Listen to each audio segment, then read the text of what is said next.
All right.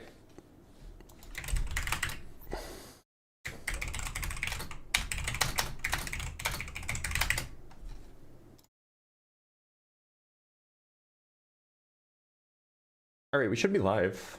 Let's double check that. Make sure that everything's up and running. And for some reason, I can't tell if my audio is working. If like, I'm sure that you guys can hear me, but I don't know if I can hear you.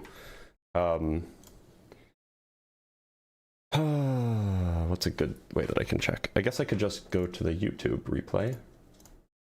Make sure that everything's up and running. Okay, great. So I can hear you, you can hear me. Everybody's in a happy family. Let's get started for the day.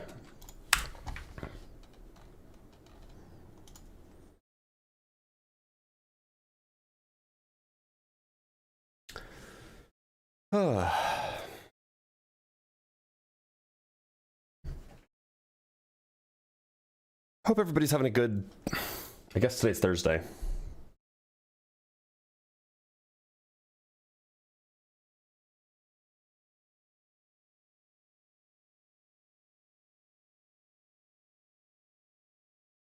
I just want to make sure that announcements went out about various things.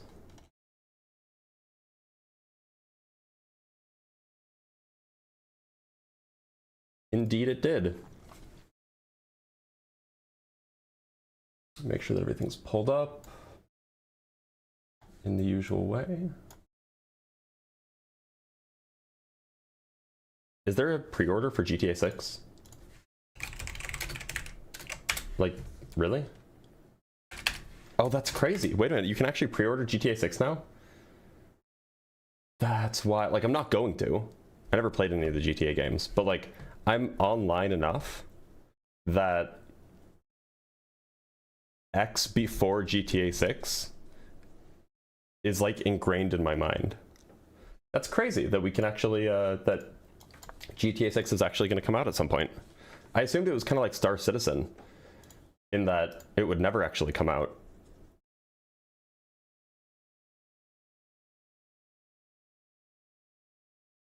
£100 for the actual game. That's nutty.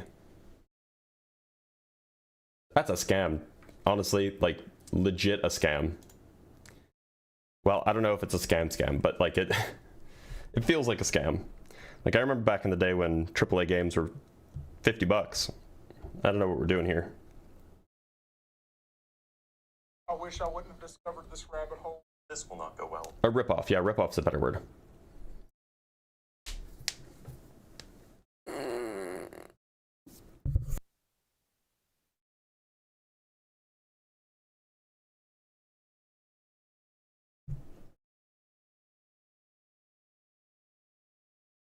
Blitz, you just got a new viewer because of another channel. Say congrats to whom that may be if they'd like it known.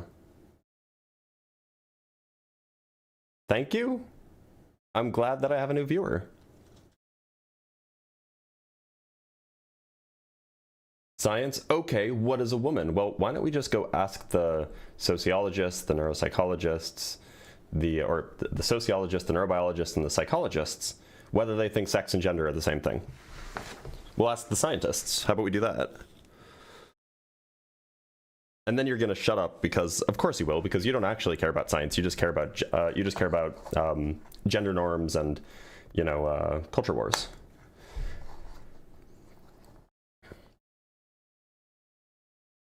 I support MAGA, and I'm not anti-science. I would hope not, but unfortunately, that's not the general trend of the political movement. Who's going to vote for Camacho in 2028? He's got a motorcycle and a machine gun. I would vote for Camacho. Honestly, I would vote for Camacho. Biology isn't science? What? Wait, since when is biology not science? What? What? What are we doing?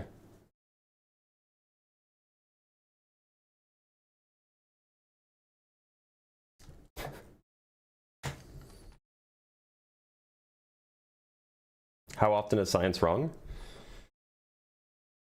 I mean, look, there's two different things that we're talking about. We can talk about scientific consensus and we can talk about the scientific method.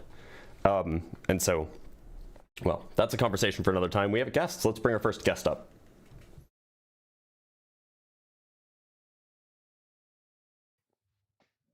Anansi, how's it going? Pretty good. How about yourself? I'm doing all right. Anansi, do you mind if I ask you a few questions before we jump in? Sure, go ahead. Yeah, and so first, would you consider yourself MAGA? Not really. Okay. Just to be clear, why did you come up? Are you conservative or Republican, just not MAGA, or what's the deal? I'd say I'm more moderate, but it's about the whole anti-science thing. I think both sides are guilty of this. Okay. Sorry, 3 more questions, and then we can jump into it. So, do you think that humans are the main cause of climate change? The main cause? Yep. That's debatable. But a cause, sure. Okay, so you don't think humans are the main cause of climate change? No, I said I'm not sure if they're the main cause, but a cause, sure. Okay, do you think that the vaccines that we typically give to like young children, toddlers, infants, think like the MMR vaccine, the hepatitis vaccines, do you think that those are typically safe and effective? Typically, sure, yeah. Okay, and do you think that humans evolved from non-human ancestors? Yeah. Okay, great. So look, you came up because it sounds like you wanted to say that both sides are anti-science. So it sounds like you agree with me that MAGA is anti-science? Yes, but I think that this is a broader cultural issue because I heard your earlier point about the distinction between sex and gender and whether trans women are women or not. And I think that's intellectually dishonest because whether trans women are women or not revolves around how we define woman, not So to be around clear, science. I absolutely didn't say anything about trans women or women. I mean, I think that that's true given the definition that I use, but I didn't use those words whatsoever 5 minutes ago, and we've only been live for 7 minutes. I specifically said that if you ask the scientists, it is the case that sex and gender are distinct phenomena. Sure, sex and gender are distinct phenomena, but why do you think that it's a scientific fact that trans women are women? I never made the claim that it's a No, scientific fact that I'm not trans saying women are you made the women. claim. I don't even believe that. That's a category error. It's a definitional. You say you it's believe true trans by women are definition. women. To be clear, again, I actually haven't said that today. I do think it's true, but that's a matter of definition. That's not a matter of science. Right. That's my whole point. It's a So matter what of is that. this? It's So not what a is this? scientific Right. question. I never made the claim that it's a scientific claim. Right. Okay. So my fault. are you like shadowboxing? Did you come up to argue with somebody that you thought I was, but I'm not? No. I heard you say that you believe trans women are women. You did Do say you want this. to? Do you Now, want to replay? Should we like replay the clip? Like announcements went out. But Sure. very crazy. Wait a minute. You can actually I mean, you actually can. going to come out at some point. Yeah, Here. rip off's a better word. One sec. We'll We'll scan over to the biologist and place. the Psychologist. Here we go. The sociologist. Okay. Science. Okay. What is a woman? Well, why don't we just go ask the sociologists, the neuropsychologists, the sociologists, the neurobiologists, and the psychologists whether they think sex and gender are the same thing. We'll ask the scientists. How about we do that? And then so that's the whole bit. I'm gonna shut up because of course you will, because you don't actually care about science. You just care about gender norms and culture wars. So I never said that trans women are women at all today. I haven't said that. I mean, I've said it in the conversation with you, of course, but I hadn't said it at all. So like, I don't know who you were watching. Right. You did say that. Well, you said if we wanted to ask whether trans women are women, ask the sociologists, etc. Right. No, I said if you want to know that. Did you not listen just now? Yeah. You can replay it sure. again. Trend of the political movement, because you don't actually care about science. Think sex and gender. Just go ask the. I'm glad that I have a new viewer. Here we go. Okay, what is a woman? Well, why don't we just go ask the sociologists, the neuropsychologists, the sociologists, the neurobiologists, and the psychologists whether they think sex and gender are the same thing. I didn't say ask them whether they think trans women are women. I said whether they think sex and gender are the same thing. Sex and gender are different. Yeah. So like, did you just like hear me say something and then you just said, he's talking about the trans thing. Must be saying trans women are women. Like. No, because it goes to the question of how you define the word woman. And you said it's not a scientific thing. So then what right do you have to say that the usual definition shouldn't be used? I didn't say that.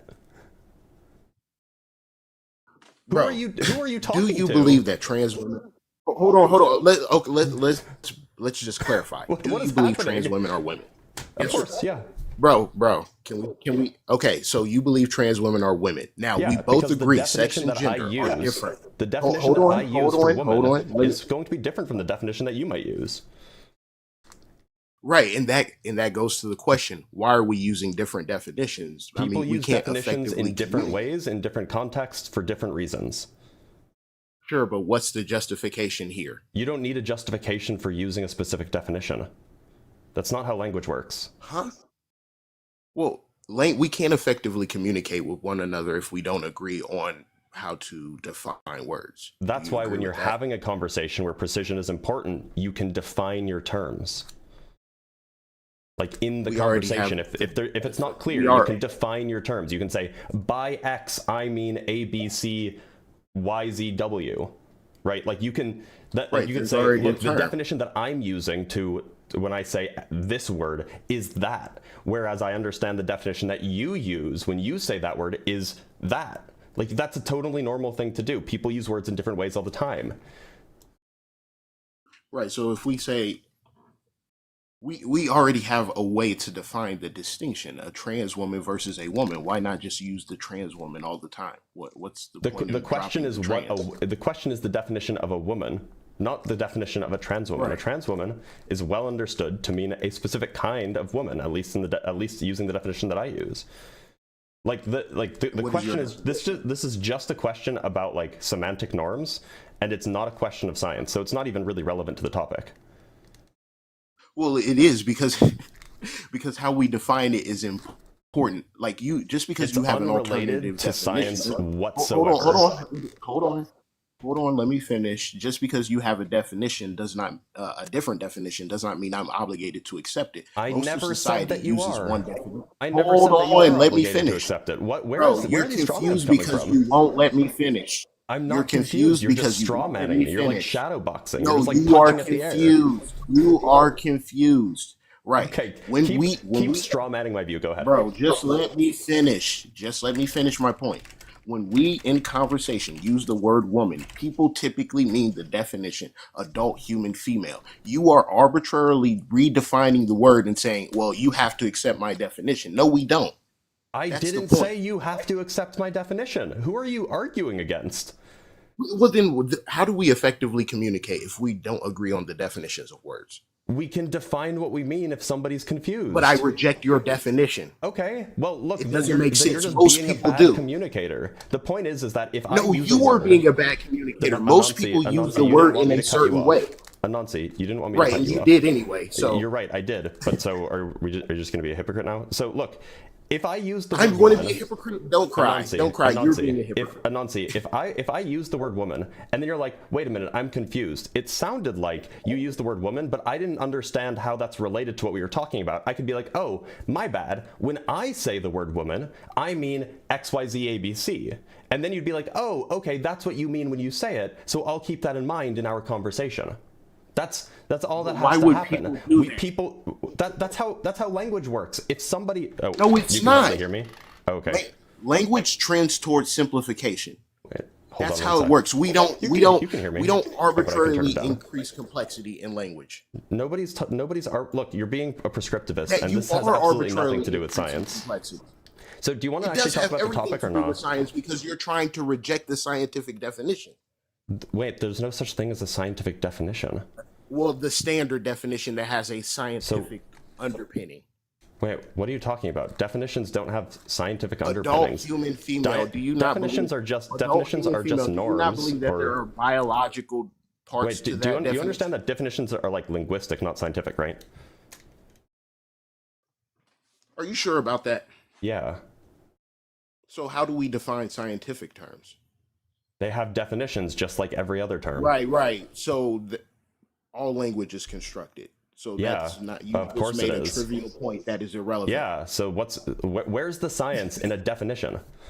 Right. The science What are you is in the confused term. about? Hold on. The science is in adult human female. Human female. Those are biological terms. Do you disagree? Wait, so can you scientifically prove that that's what a woman is? Is that the Well, claim no. here? No. That brings us back to the semantic debate, right? So I Right. don't So like. so I you don't, want so you're just having a semantic debate. Like you're just complaining it's that not I use right, the word woman in a different but way from the way you do. So it has nothing to do with the topic. But how can we, bro? Are you not listening? How can I've we been listening very effectively clearly. It seems like you communicate just if want to we strawman don't me. agree on how words are defined? Look, so think that you- oftentimes when we're having conversation, people are using words in different ways. If that results in confusion, then people during conversation can define what they mean so that the meaning is clear. It's very easy. Right, but we can limit the confusion, and that's how language typically works. It trends towards simplification. Okay, great. You're making a normative claim. It's kind of irrelevant to the prompt here. So what's No, the it's point? not, because if 90% of the population uses a term a certain way, we are going to assume that Okay, what does that have to do with generally science? Why? Because you're trying to change the definition and say, oh, Definitions have nothing to do with science. Oh my fucking god, bro! They literally do. Because How do they have anything to do with how science? does scientific language get defined? If it has Scientific nothing to language do gets defined by the usage in a linguistic way. It doesn't get how all defined in a language gets defined. doesn't get once defined again, via the you're making scientific a method. trivial point. You're making a trivial point. Right, so it has nothing to do with science. Bro, then by that logic, no language has anything to do with science. Not definitions. No. Definitions don't have Well, anything then to do with science. how does scientific terminology work without definitions? No, there are definitions for scientific terminology, but those So definitions all are language not is themselves constructed. scientific. So all language is constructed. You made a Yes, trivial obviously. point.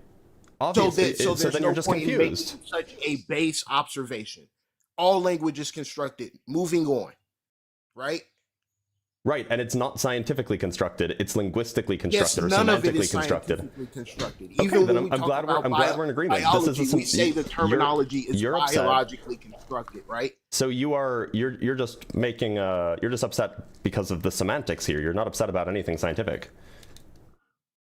So if there's nothing scientific about it, then how do you know? I'm not making a scientific claim. What So are you there's talking about? So there's nothing scientific about someone being female? No, there's nothing scientific about definitions. Then we're by just that we're- logic, like- no, like, there's you- nothing scientific about language at all. Yeah, Right, it's right. a separate field.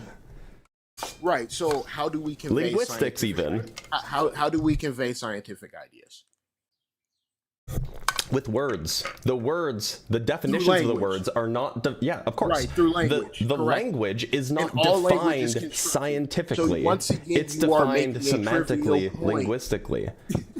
So once again, you are making a trivial And you're point. making We cannot an convey obvious science right. If the without point that I'm language. making is trivial, We then the cannot point that you're convey making is science without- obviously false. Right? If the point that I'm making is trivial, then you should know that the point you're making is obviously false because you're trying to make some sort of connection between the scientific process and the way that we choose to define words. Can we convey scientific ideas without language? Obviously not. Well, I mean, you could use math, but math is a Right. language So in some sense. in all language is constructed, right? Yep. So there's no point in saying, well, this is a semantic debate, because by that definition, everything devolves into the semantic debate. No. Do you know what a semantic debate is? A semantic debate is when you're Yes, arguing about the meaning of terms. You can Right. you can have a debate about science where you're not arguing about the meaning of terms, but you're instead arguing about the facts of the facts of the matter, or perhaps the interpretation of the evidence using words. It wouldn't be a semantic debate in that case. You're debating the facts of the matter rather than the meaning of words. But are the facts constructed through language? No, they're constructed through observation. Observation. What do you Yeah, mean? of the world around us, like data. You Like observe data. data. That's how you construct the facts. So you're a positivist. No. Okay, so there are limitations. A to fact data. is a So- kind of but we have a to- fact is a we kind have of concept. There is, And there those is those some- concepts there are built from some- observations about the world around hold on. us. There are some ideas that we convey through language that cannot be reduced through the scientific process, right? Yeah.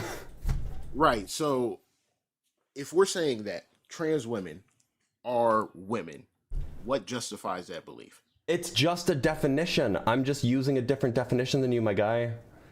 Then by that logic, we can all just make up our own definitions for whatever word, and you have Yeah, to you use can.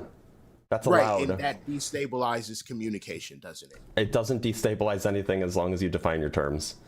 So if I use a word differently than you use a word differently than someone else, we all have to remember these different definitions. That's effective. You don't efficient. have to remember it if you don't want to. Bro. How you seem so chuffed that people are using words in a different way than you want to use the words. This is so strange. You're thinking that because language is constructed, it's arbitrarily constructed. I never said that. Right. So the word woman is not arbitrarily constructed as an adult. I never said it's arbitrary. What are you doing? Okay, so then why are you redefining it arbitrarily?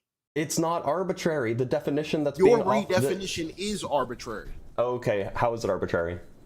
Well, because we already have a working definition of the word woman that the overwhelming majority of people use: adult, human, female. You are redefining. Hold on. You are redefining it to support an ideological belief, not to match so reality. Hold on. To be clear, that means that it's not arbitrary because there's a reason. Well, there's not a well-posed reason. Okay, but that still means it's not arbitrary. You understand that, right? Well, sure, in the most brutish sense, I guess. Okay, so we agree it's not an arbitrary definition. Maybe it's politically motivated. Sure, that could be the case. Maybe it's ideologically motivated. Maybe it's sociologically motivated. Maybe it's empathetically motivated. There is a motivation and it's not arbitrary. So, like, what are you upset about? Well, it is more arbitrary than the standard definition. How is it more arbitrary? Well, because the standard definition identifies a point in physical and sexual maturation amongst a specific species and a specific sex within that species. It defines something. Are you going to see just to be clear, are you going to see Supergirl? You know, the movie that's coming out this summer. Sure. Is Supergirl a woman? I don't know, bro. Maybe. I don't know how old she is. But she's older than 18 years. Oh, well then, yeah, sure. But she's not a human, though. I don't know, but she's fake, so that's irrelevant. Well, it seems like that the definition that you wanted to use actually, the definition that you were using actually kind of does apply to Supergirl until you were confronted with the fact that it's inconsistent. So it just seems like maybe your definition's a little bit arbitrary. Hold on. So you mean to tell me that your counter evidence is a fictional character? Yeah, we ascribe gender to fictional things all the time. Sure, but I spoke about biology, didn't I? Well, apparently not. And to be clear, you agreed that gender and sex are different, right? Sorry, did you agree that sex and gender are different scientifically? Is Supergirl biologically real? No, but you agreed that sex and gender are different, right? You agreed that sex and gender are scientifically distinct phenomena, right? Sure. Right, so we weren't talking about sex or biology necessarily. I was talking about Supergirl. I explicitly stated sex. Well, I know that's what you wanted your definition of woman to be, but when I asked you whether Supergirl is a woman, you just said yes. Sure, because she's even though she's not a human. Does she reproduce like a human female? I have no idea. I have no idea how Kryptonians reproduce. I'm going to assume yes. So she fits the definition. So your definition of human is anything that like has a vagina and gives birth? Well, how do we define, like, what is the point? Like, what are we doing here? No. What's the point of biological sex? What's the point of biological sex? It's just a biological category. Defining it biologically, it's to identify a specific reproductive mode, right? Oh, okay. So now it sounds like your definition is, sociologically motivated.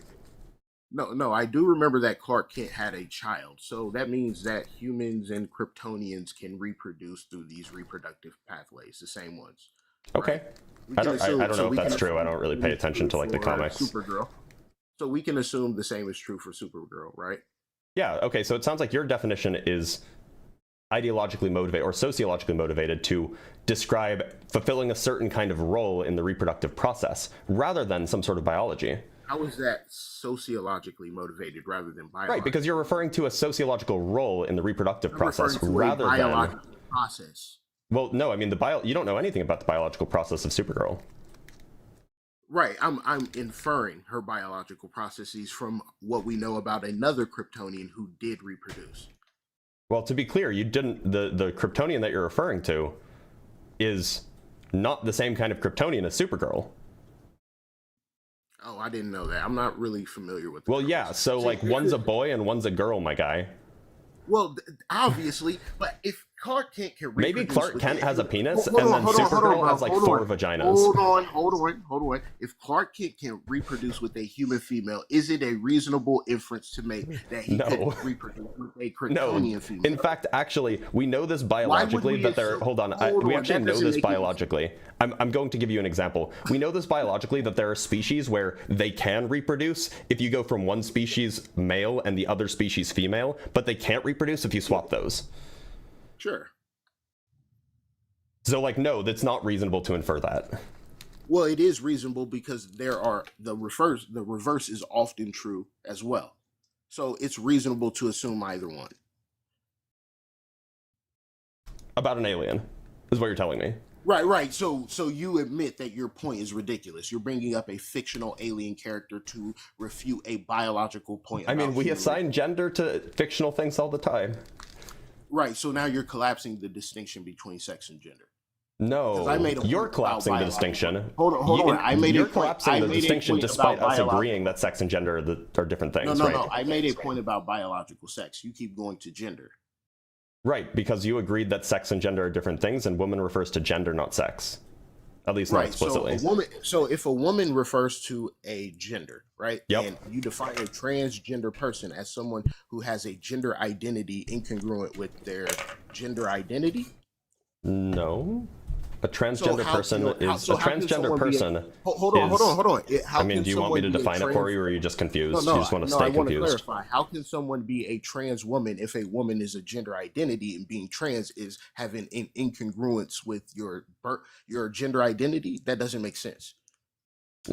So, to be clear, being trans is not having an incongruence with your gender identity. Being trans is having an incongruence between the gender identity that you have and the gender identity typically associated with your sex. Right, so that's the incongruence.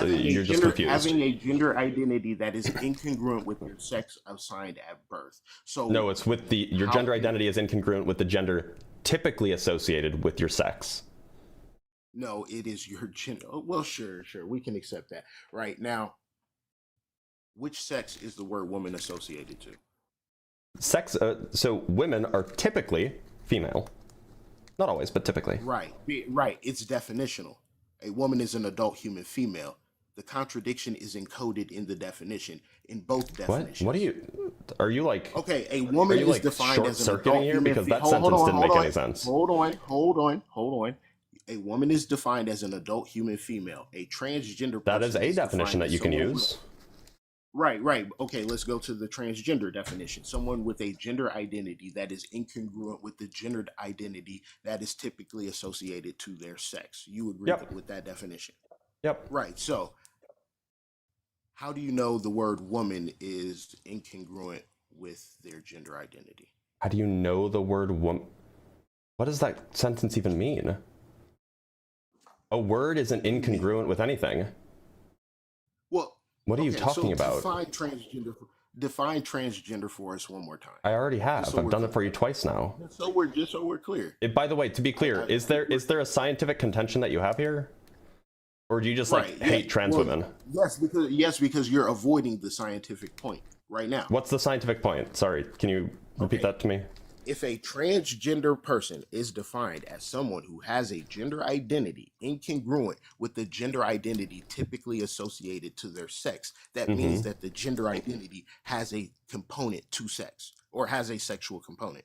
It has a biological sex component. No, it doesn't. It doesn't mean that. Take it away. If you take it away, also, where's the science here? Collapses. Where's the science here? You're gaslighting me, aren't you? No, just where's the science? Because it sounds like you want to have this semantic debate. Where's the science? Okay. So where's the I'm science? so confused about what you were confused about. If we Well, look, need I mean, like, sex, you said that this is a scientific debate, not just a semantic one. So I'm like, where's the science involved? it's biological sex science. Well, sure, this is like a scientific concept. But Is if it we're talking necessary about the to definitions of hold on, words, hold that's on, not hold on. scientific. Is it necessary to define someone as transgender? Is it necessary? That's a normative claim. I'm not here to make a normative claim. Can you define someone as transgender without knowing their sex? Can you define someone as trans? I don't know about you. I don't go about defining people. I don't even know what that means, actually. Do you mean like ascribe? Slow down. Pay attention. Pay attention. Do you mean like ascribe a characteristic to somebody? Hold on, bro. Hold on. I know you're struggling to keep up. Let's slow it down a little bit. Bro, if you think that I'm struggling to keep up, bro must have been lapped like 6 times. You identify someone as transgender without identifying their sex. You said someone that's the secret. Hold on. Probably not. No. Hold on. You said that a transgender person is defined as someone who has a gender identity incongruent with their gender identity typically associated to their sex. If you do not know their sex, can you define them as transgender? I cannot. But I wouldn't do that either. Exactly, because the concept of transgender and cisgender are contingent upon biological sex. Well, yeah, so they are comparative against an aspect of biological sex. Adult human female. If you take the human female part out, you have stripped the word of content. No, that's false. Right? I mean, it's just not the case. What? It's just not the case, what right? Like you can talking have. About? Okay, so okay. Here, let me help you. Anansi, here, let me help you. So let's say that we have flurbles and bleagles, right?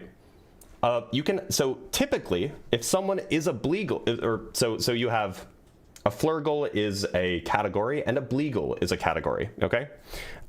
So typically, if someone is a flurgle A, then they're typically a bleagle A. And if somebody is a flurgle B, then they're typically a fleagle B. Now, just because flurgle A is typically associated with fleagle A, does not mean that fleagle has anything to do, as part of its definition, with flurgle.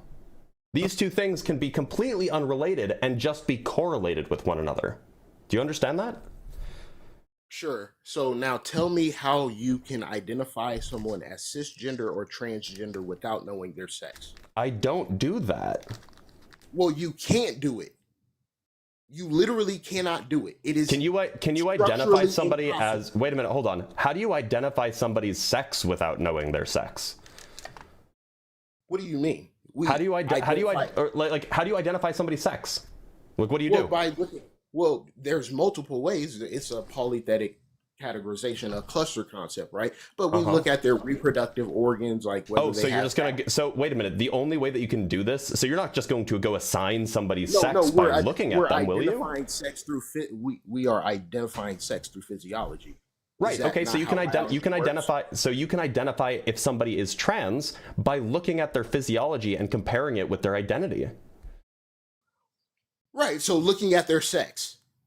Yes. So the trans part of transgender means it's comparative upon defining sex, biological sex. Yes, absolutely. You cannot define these words without biological sex. So transgender absolutely is in relation to sex. There's sex involved in transgender, absolutely. But that doesn't mean that woman has anything to do with sex. Now, often it does, but it doesn't always. Because there's a correlation. There's a correlation, or is it definitional?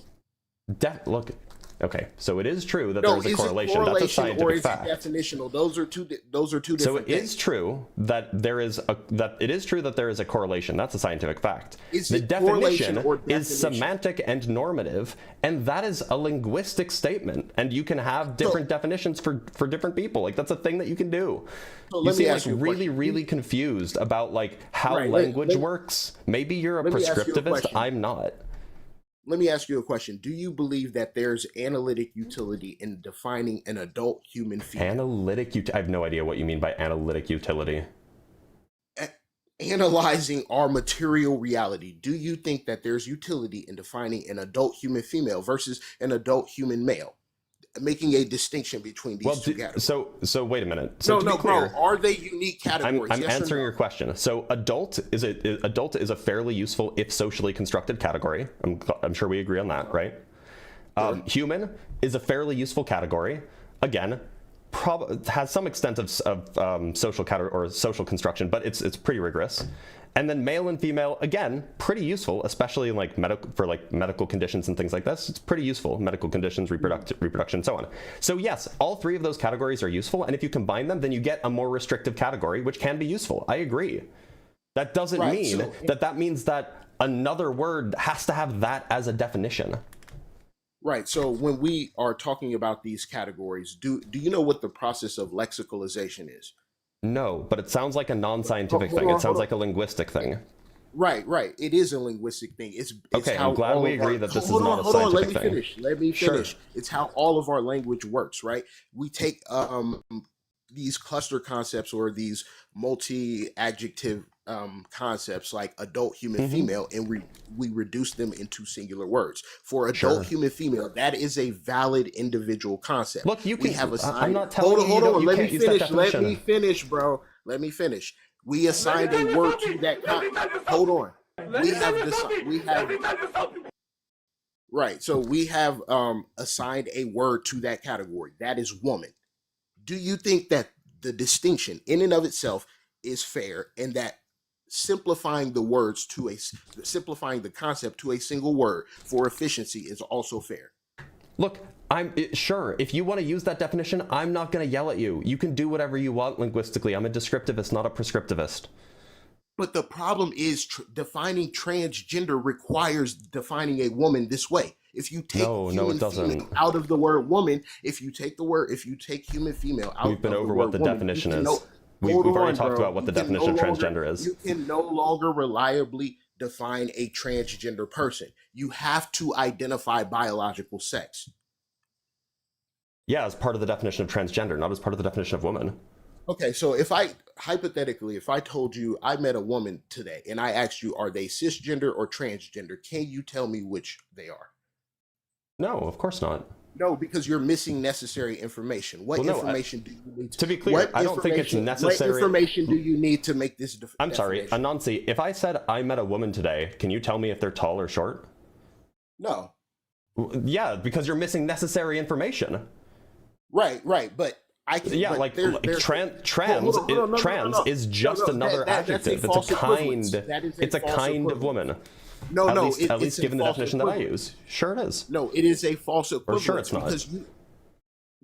Because even like this is your definition of transgender. You said someone with a gender identity incongruent with the gender identity typically associated to their sex. You inputted sex in the definition. You acknowledge transgender. Yeah, not a woman. Right, hold on. You cannot define whether someone is cisgender or transgender without identifying their sex. That's the point. Sure. So but that doesn't have anything to do with the definition of woman. Upon a biological reality. No, transgender depends on sex. Woman doesn't depend on sex. You are a pseudo-intellectual right now. You're being pseudo-intellectual. Bro is just confused because I'm not contending that the word transgender doesn't require an understanding of sex. The point is that the word woman doesn't necessarily require an understanding of sex. We've been talking about the word woman, not the word transgender. Nobody's confused about what the word transgender means. And you cannot define the word woman as any other way than adult, human, female, and maintain the definition of transgender that defines a trans woman as a woman. Where's the contradiction? Anansi? The contradiction is in the definition. I keep repeating it. No. I want you to lay out logically. Where the contradiction is. I'm literally trying to tell you. No. Give me a syllogism. Jesus fucking Christ, bro. So, if a transgendered woman. All right, hold on. Before you start, I'm just gonna jot this down so then we can keep track of the argument. One sec. Make this a little bigger. And we'll put this here. Okay, so premise one. All right. Premise one. A transgender person is someone who has a gender identity. Someone that is incongruent with their gender identity.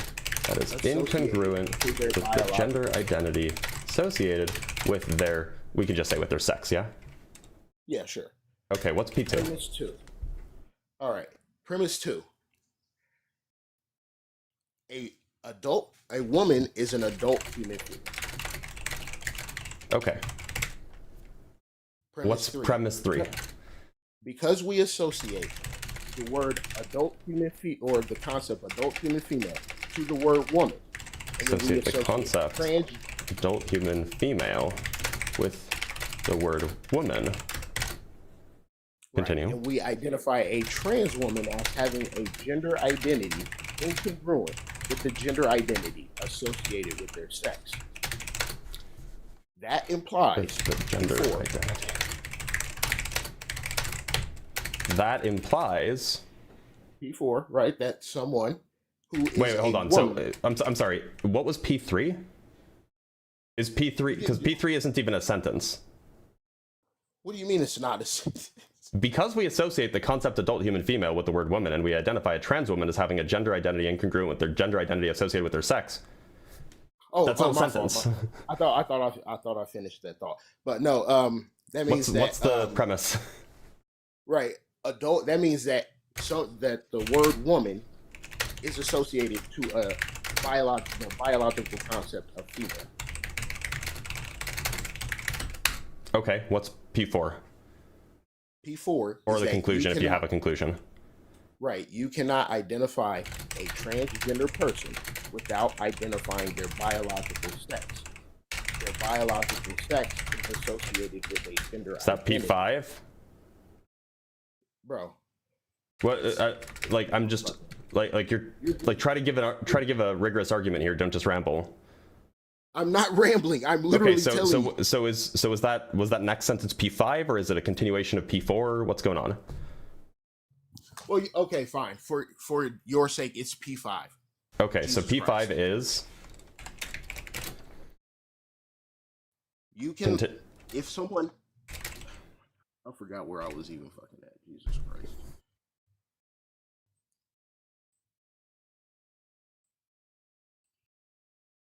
It's on the screen. You can read it so you can remember where you were. I'm reading it. I'm reading it. Chill out.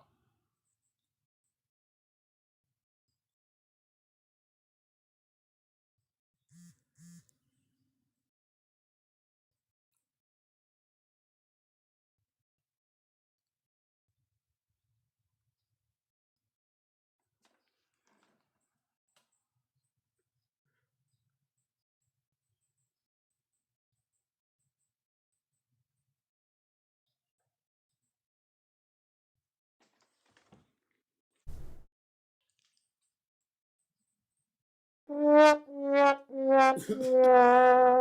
I was on a fucking track. I forgot what the fuck I was going to say.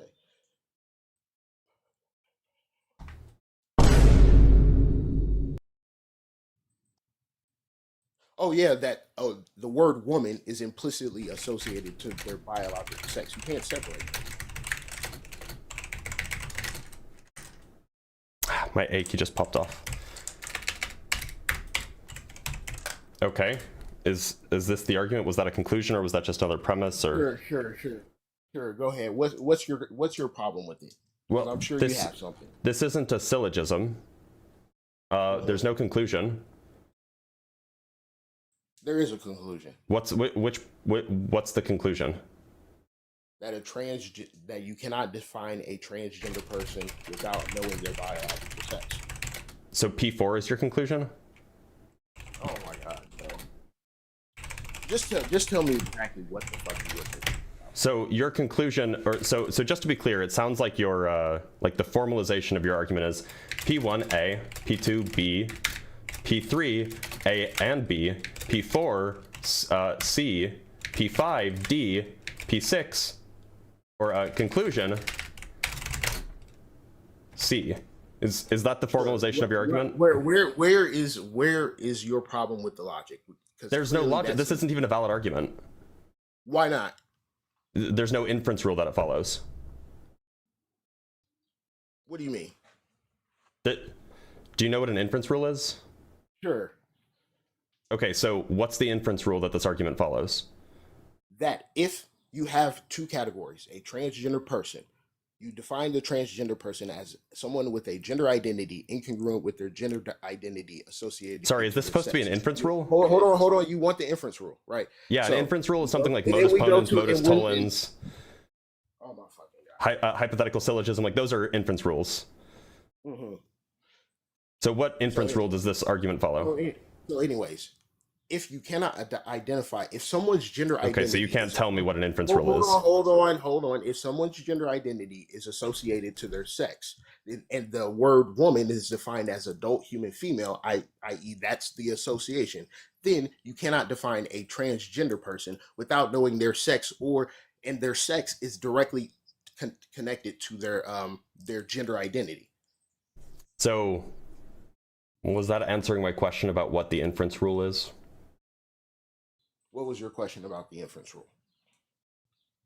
Did you just not listen? Like I just asked what the inference rule is for this argument. You're trying to unnecessarily abstract the conversation instead of just telling me what exactly. Look, you made the claim that there's a logical contradiction here. All I'm trying to do is find that. You said that there's a logical contradiction here. Okay, so do you agree that there's no logical contradiction in my view? There is a logical contradiction. Okay, what's the logical contradiction? You claim that there is no connection between transgender identity and biological sex in the word woman. Is that what you claim? Sorry, I claim what now? Brother, are you claiming Are you claiming that biological sex and the word woman are disconnected from one another? Well, they're distinct. They might be related, but they're distinct. How exactly are you saying that they're related? They're related in that there are underlying traits that inform on both of them. Meaning, like which traits? So for example, brain structures can inform on the description's not the right word, projection's not the right word, kind of the, there's a word I'm missing. Anyway, there are underlying biological features that can inform both on the internal perception of gender and on the expression of sex. It doesn't matter if you add another premise. You acknowledge Look, so I think that there is a biological component to gender. You're not about to skip by that. Wait, hold on. Do you understand that I think that there is a biological component of gender? Biological sex. You just admitted that. No, I didn't say biological sex. I said biological component. You implied it, right? They share underlying biological. I wasn't referring to sex. I wasn't referring to sex. Well, then what were you referring to biologically? So there are hormones that are present in the womb that change the expression of certain genes in the human body. Sure. Are these these hormonal distributions differentiated by sex? By the sex of the mother. So there's not by the sex of the fetus. So you're the fetus. We're talking about children or just humans in general. I'm talking about, for example, brain development. So there are ways that brain development can change depending on the environment that it's in, that it's developing in. Right? Is there a differentiation in hormonal structure between males and females? Yes or no? There can be. There usually is. No. Typically, yes. So usually there is. So it is a sexual characteristic. It's a of the mother. Right. Do fathers have this same hormonal structure? Oh my God, you're so confused. This is so bad for you. So hold on. You need to shut up and I need to explain this to you because you're just really confused and I feel bad for you at this point. Sure, whatever you say. Yeah. So the point is that in the womb, there are a whole lot of hormones floating around. There are a whole bunch of different environmental conditions that are controlled by what's going on in the mother's body. Right? There's stuff going on in the mother's body that affects the environment of the fetus. And that stuff is biological in nature, right? Like these are hormones, these are proteins, these are various different like nutrient soups. Like these are biological things that are controlled by the mother's body. And that environment can influence, or that environment, those extra biological things can influence the development of a fetus. And so those are the biological things I was referring to, not the sex of the fetus itself. Right. Do those differences result in ultimately the child being sexually differentiated? Do those results? What results? Does the child end up being a boy or a girl typically? Yes or no? It does. So for ultimately, most children, yeah, most children end up being a boy or a girl. Ultimately, Yeah. the process produces sexual differentiation. Correct. What process? Are you talking about like the process, the development whatever in the womb? processes you're talking about, the ultimate outcome is typically there is sexual differentiation. This is what you're confused about. No? Yeah. So the point is that depending on the genetics of the fetus and the environment produced by the womb, you can have different sexual development, what we would call sexual development of. Please don't cut me off. Of what the brain would do compared with what the body would do, like the rest of the body. Let me ask you. For example, there are ways that you can have brain structures that develop in a way that is typically associated with a different sex, right? No, that doesn't make any sense because it implies I get it doesn't. I know. For those who are curious, by the way, I can clarify. Because the claim is not that being transgender is strictly medical or is strictly biological. The claim is merely that there's kind of like this proto-notion of, kind of like a proto-notion of sex that is in part determined physiologically by the physiology of the brain, right? You have certain brain structures, certain brain functions that are dimorphic between typical males and typical females. And you can have those dimorphic features develop in contrast in a different way than the rest of the body does. Like chromosomally or in terms of primary or secondary sexual characteristics, etc. And so when that happens, there will be a mismatch between this kind of proto-gender, which is, the way that gender is, the way that, these kind of certain traits are expressed socially, psychologically, neurobiologically, etc., which become gender, and the things that we would typically associate with sex, like chromosomes, like genitalia, etc. And just because the cause of that distinction is ultimately biological, because of course it is, humans are biological organisms, doesn't mean that gender is sex or is caused by sex, right? That's the confusion that he was having. And he was on for nearly an hour, so, it was about that time. I'm gonna drink some water, read some super chats, and we'll move on to our next guest.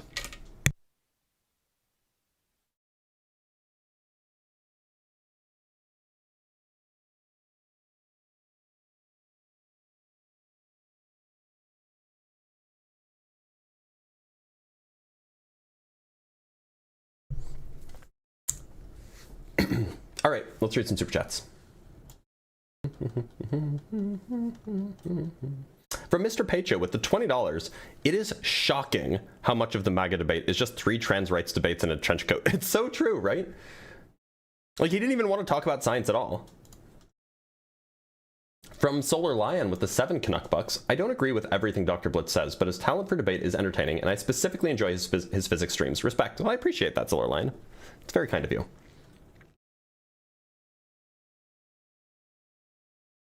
From Dr. Fudge with the $10, the answer is you'd ask them generally, you weird ghoul. Yeah, I mean, like, look, you don't assume somebody is trans. Just ask them. Or don't, because you often don't need to know whether they're trans or cis. Like, that's not a normal thing that you need to know.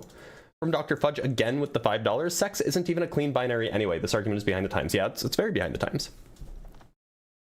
From Gretchen with the $5, funny how these losers can take the concept of an adult human female, reduce it to a talking point, then make that bigotry their whole personality.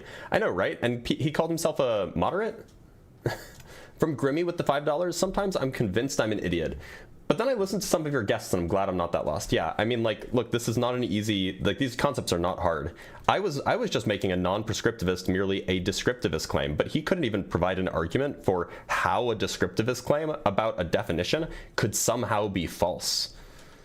From KDXD with the $5, the word cleave has 2 definitions, to split or cut apart and to stick, cling, or adhere. Definitions can contradict themselves, sir. Oh, that's a good point. I've never heard the usage of the word cleave meaning to stick, cling, or adhere, though. Or maybe I have. To cleave to something? Maybe I have. From Kurt Fell with the $5, young man is showing his mental gymnastics live, then forgets where he's going with his own argument. For a second, I thought you were referring to me because I'm a young man. But yeah, I mean, that was kind of rough. Like, he didn't even form a valid argument. And look, I get forming a valid argument on the fly can be challenging, but if you're going to make this, like, very specific claim that, like, this is obviously objectively false, then you should be able to formalize these things. And if you can't, then you might not be intelligent enough to have the conversation. From Dr. Fudge, again with the $10, the problem is that that's not the definition of woman, and the adjective transgender is used in relation to the most common association between gender identity and a biological sex, not definitions. Yeah, that's the point. It's so easy. From Kurt Fell with the $5, I think what the caller has demonstrated is that he spends a lot of time ruminating about this topic with himself, coming to conclusions unchallenged. That seems plausible. All right, that's all we got there. Let's bring up our next guest. Our next guest is Conflict. And by the way, I'm going to make a prediction that, like, today we're only going to get people who want to talk about, like, transgender folks, because once you get one, they all come. So let's bring up our next guest. Let's talk to Conflict. Conflict, how is it going, my guy? I'm doing good. Glad to hear it. Conflict, how old are you? I am 18. All right, and Conflict, are you MAGA? Yes, I am. It sounds like you're British. No, I'm not. Stop. I'm not. I get that a lot, though. Okay, can you tell me, what's one sec. I can tell. Are you gonna ask me a time for where I live? Yeah, what time is it? It's 12. Okay. And I just want to check.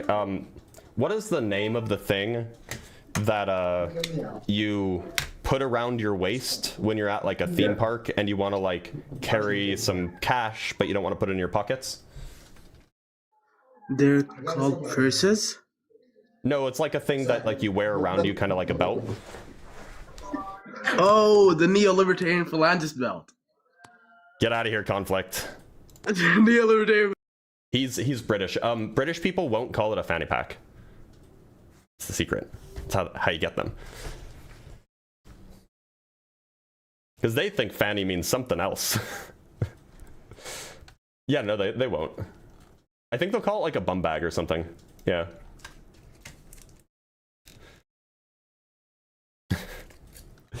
It's a good question, but you can't let them know in advance that that's what you're getting at.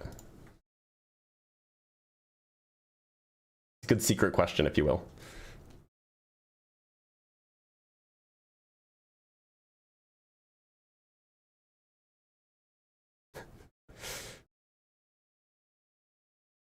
Yeah, what else do you put in fanny packs? Is it like you put money in there? I guess you might put, like, medications, like an inhaler if you have asthma.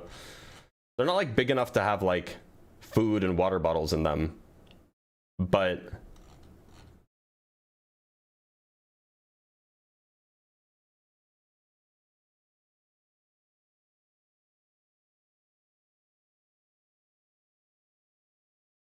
wallet, sunglasses, yeah, there you go. Your ego, chapstick, yeah. From Ginger Drums with the €5. To be clear, sex is defined as the gametes you have the function to facilitate, either small and mobile or large, absolutely distinct and binary. I mean, that is...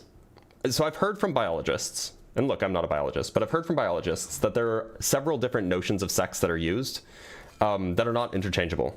So there is sex as defined by gametes, there's hormonal sex,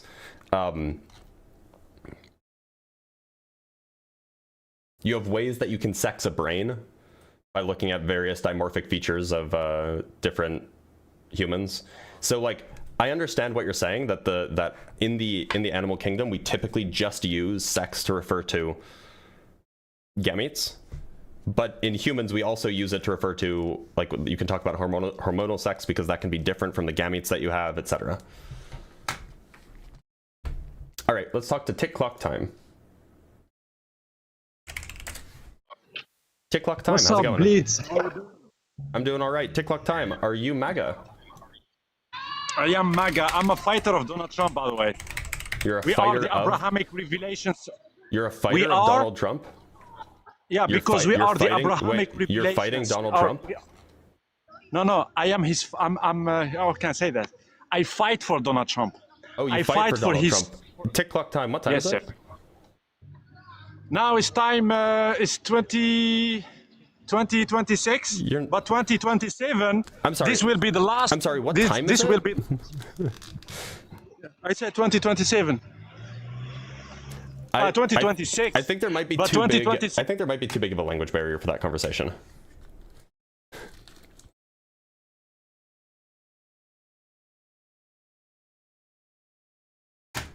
Just saying.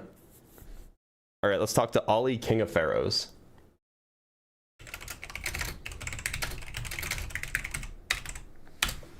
Ali, King of Pharaohs, how's it going?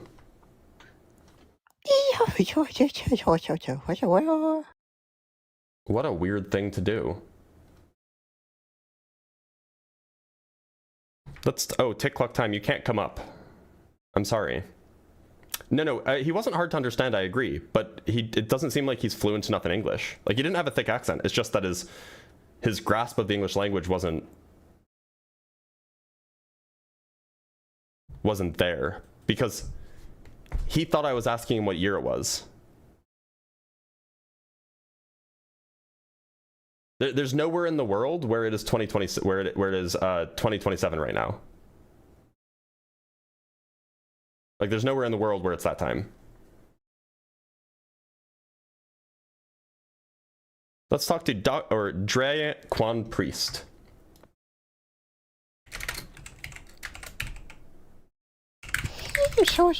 Why does this keep happening to me? What is going on? I think there's nowhere in the world where it's 2027. Or 2026 for that matter. That's just not the time that it is. There are no 26-minute time zones. Or 25-minute time zones.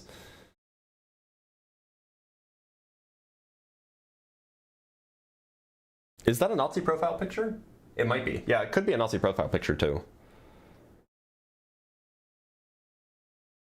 Sorry, I have to jump back to the Discord server to make sure that nobody's waiting in the guest box. All right, well, it seems like that all of the MAGA who are, all of the people who are MAGA are too afraid to admit, because there's going to be plenty. There's currently more than 1,000 people watching. There's 855 on TikTok. There's 217 people watching vertically on YouTube. There's probably, my guess is going to be 500 watching horizontally on YouTube, but we'll find out in a second.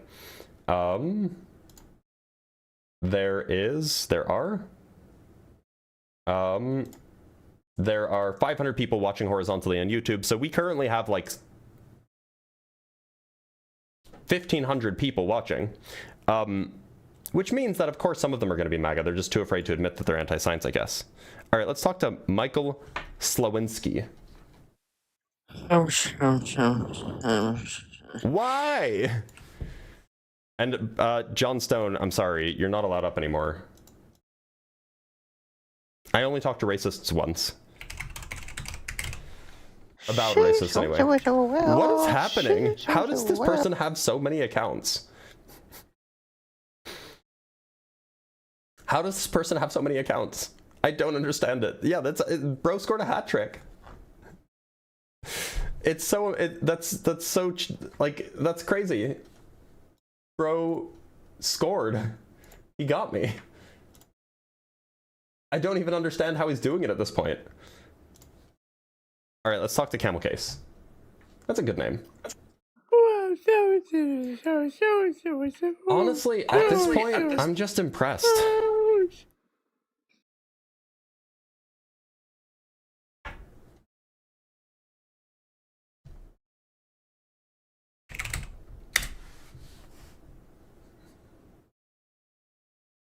Like, that's just crazy. Like, what a good bit. From Ginger Drums with the 10 euros, just know, describing hormones, chromosomes, etc. as sex relies on their relationship to facilitating the gametes. This is crystal clear. Claiming sex as a spectrum is simply anti-science, not a good look. I mean, like, look, the point is I'm not making the claim that this is something that I know for certain. I'm just telling you that this is what I've heard from biologists. So, like, if you want to make the counterclaim, by all means, but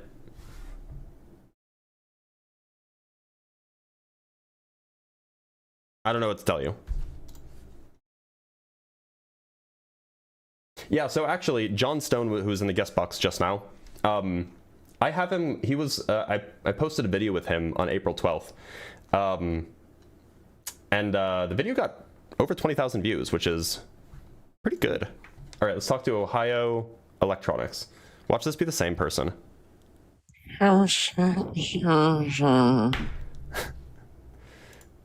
Kailu don't got bands.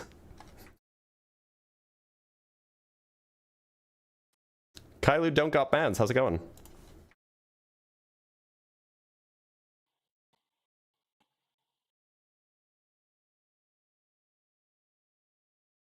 Kailu?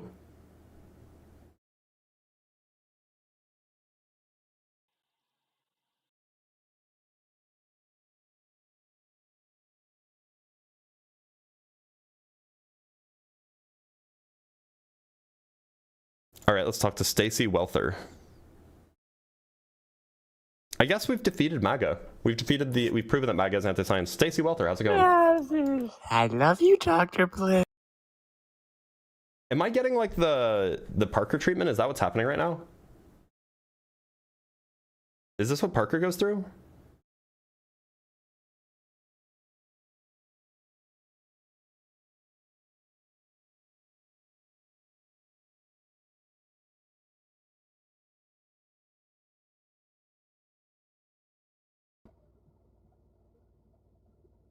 Thug Party, how's it going? What's going on, shorty doo-wop? Well, this sounds a bit like a troll, but the Thug Party... I ain't trolling. Are you MAGA? Nah. Oh, bro, I joined the wrong... Yo, my bad. I'm genuine, bro. I'm actually sorry. I'm gonna leave, bro. I'm sorry, yo. You're good. Take care. I did. Okay, we have this person who has a flexing bicep as their profile picture. Bicep, how's it going? Bicep. Yeah, that's what I'm going to call you, because you don't have a word name, so I'm going to call you by the name. It's an otter. That's an otter? Yeah. Oh, okay, yeah, I can see that. All right, I'm going to call you Otter then. Otter, how's it going? I'm doing pretty good, man. How about you? I'm doing all right. Otter, are you MAGA? I'm not MAGA, unfortunately. I just wanted to say what's up, man. I've been watching your stuff for a minute. I appreciate that, but it does say join if you're opposition only. Thanks for being here. Okay. All right, let's talk to Cameron. Apparently I've made it, and apparently we've defeated all of MAGA.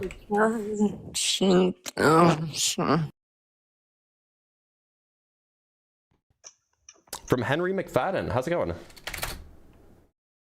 Going, man. I'm doing all right. Have we spoken before? No. Okay. Must be a different white dog. No, it's just something about the name, but it could just be nothing. So Henry, are you MAGA? No. Okay. Why'd you join? A lot of people like to use that to defame people, but I just see it as something the media created to make people angry and divide people. So I'm not into division. Okay. Are you a conservative, a Republican, a moderate? Like, what's... You clearly came up for a reason. Well, I'm none of those. I don't follow any of them. But I'm curious, you're anti-science because I do have technical degrees and something that... But you're not MAGA, so this isn't It's about curious you. to me about the... Let me finish talking. So, like the whole Tylenol thing, I thought was very accurate for science. I just wanted to get your take on that. Well, look, you're not MAGA, so like it doesn't apply to you whether or not you have technical degrees or anything. So unless you're MAGA or MAGA associated, like a Republican or a conservative, I'm just going to let you go. I am neither, but Okay. Well, thanks for being here, Henry. Bro wanted so badly to not be given a label that he ended up getting kicked off. Let's talk to Eros Magnum.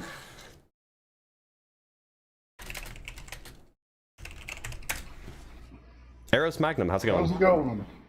Oh, love your show. And yeah, I do happen to be MAGA, but I happen to be a logical thinker. And it just, so you are I was MAGA? thinking about that. You said, you know, MAGA is anti-science, and I'm like, yeah, considering the majority of the Amish actually voted MAGA, you were not wrong. So are you MAGA? Yes. Okay, do you mind if I ask you a few questions before we get started? Sure, go ahead. First, do you think that humans are the main cause of climate change? No. Okay. Second, do you think that the vaccines that we typically administer to infants and young children are generally safe and effective? Statistically, yes. Okay. And then finally, do you think that humans evolved from non-human ancestors? Yes. Okay. Cool. Oh no, not. I mean, you know, going down the line to like possibly, you know, like apes, Homo where erectus. you're now a great ape. Like Homo erectus and then Australopithecus and, you know, as you wind the clock. Okay, yeah, that's what I mean. Definitely not human. Yeah. Okay, so look, so you said that you're MAGA. You said that you have a logical brain on your shoulders, which I hope so. But it also sounded like you agreed with me that MAGA is anti-science generally. Oh yeah, it's just like, you know, you have Democrats that like, you can't group everybody, you know, into one group because that's just like scientifically. What do you call them? I can't say it. What's a good word? I can't even say stupid, but you know. No, I would definitely say it's like, you know, a lot of people in general, not just MAGA, are generally illogical and generally anti-science. Well, yeah, but so my claim is, and I can give you a definition about what I mean by this, because I'm talking about a political movement, not individual people. Would that help? Yes.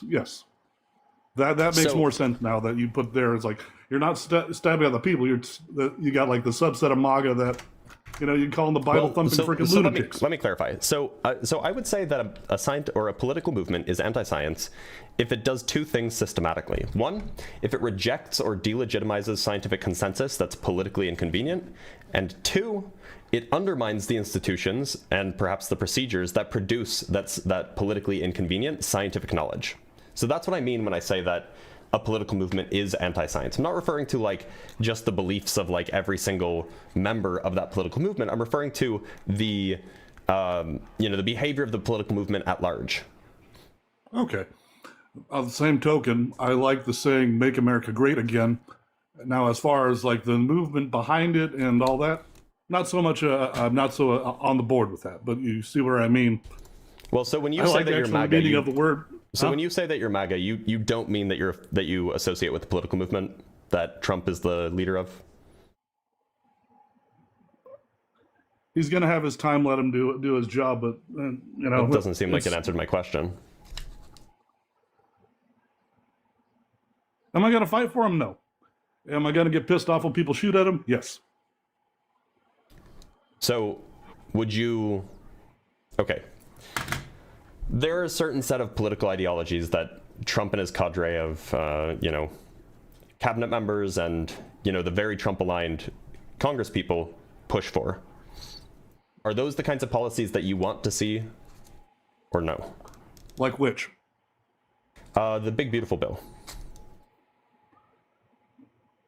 Never agreed with it in entirety, but I have read quite a bit of it.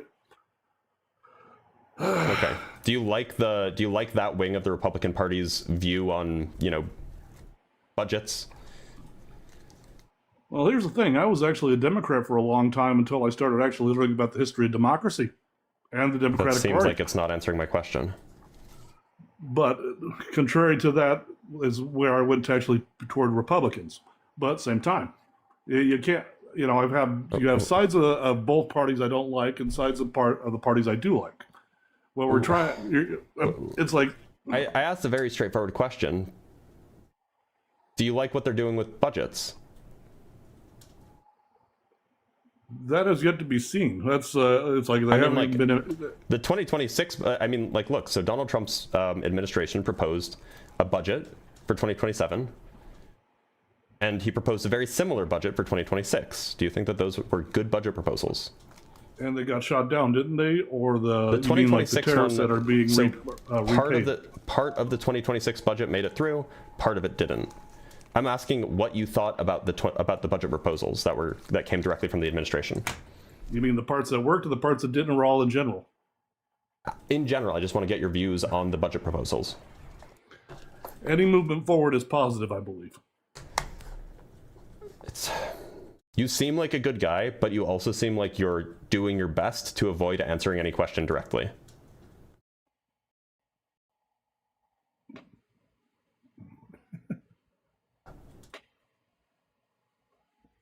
Well, let's look at the evidence we have right now.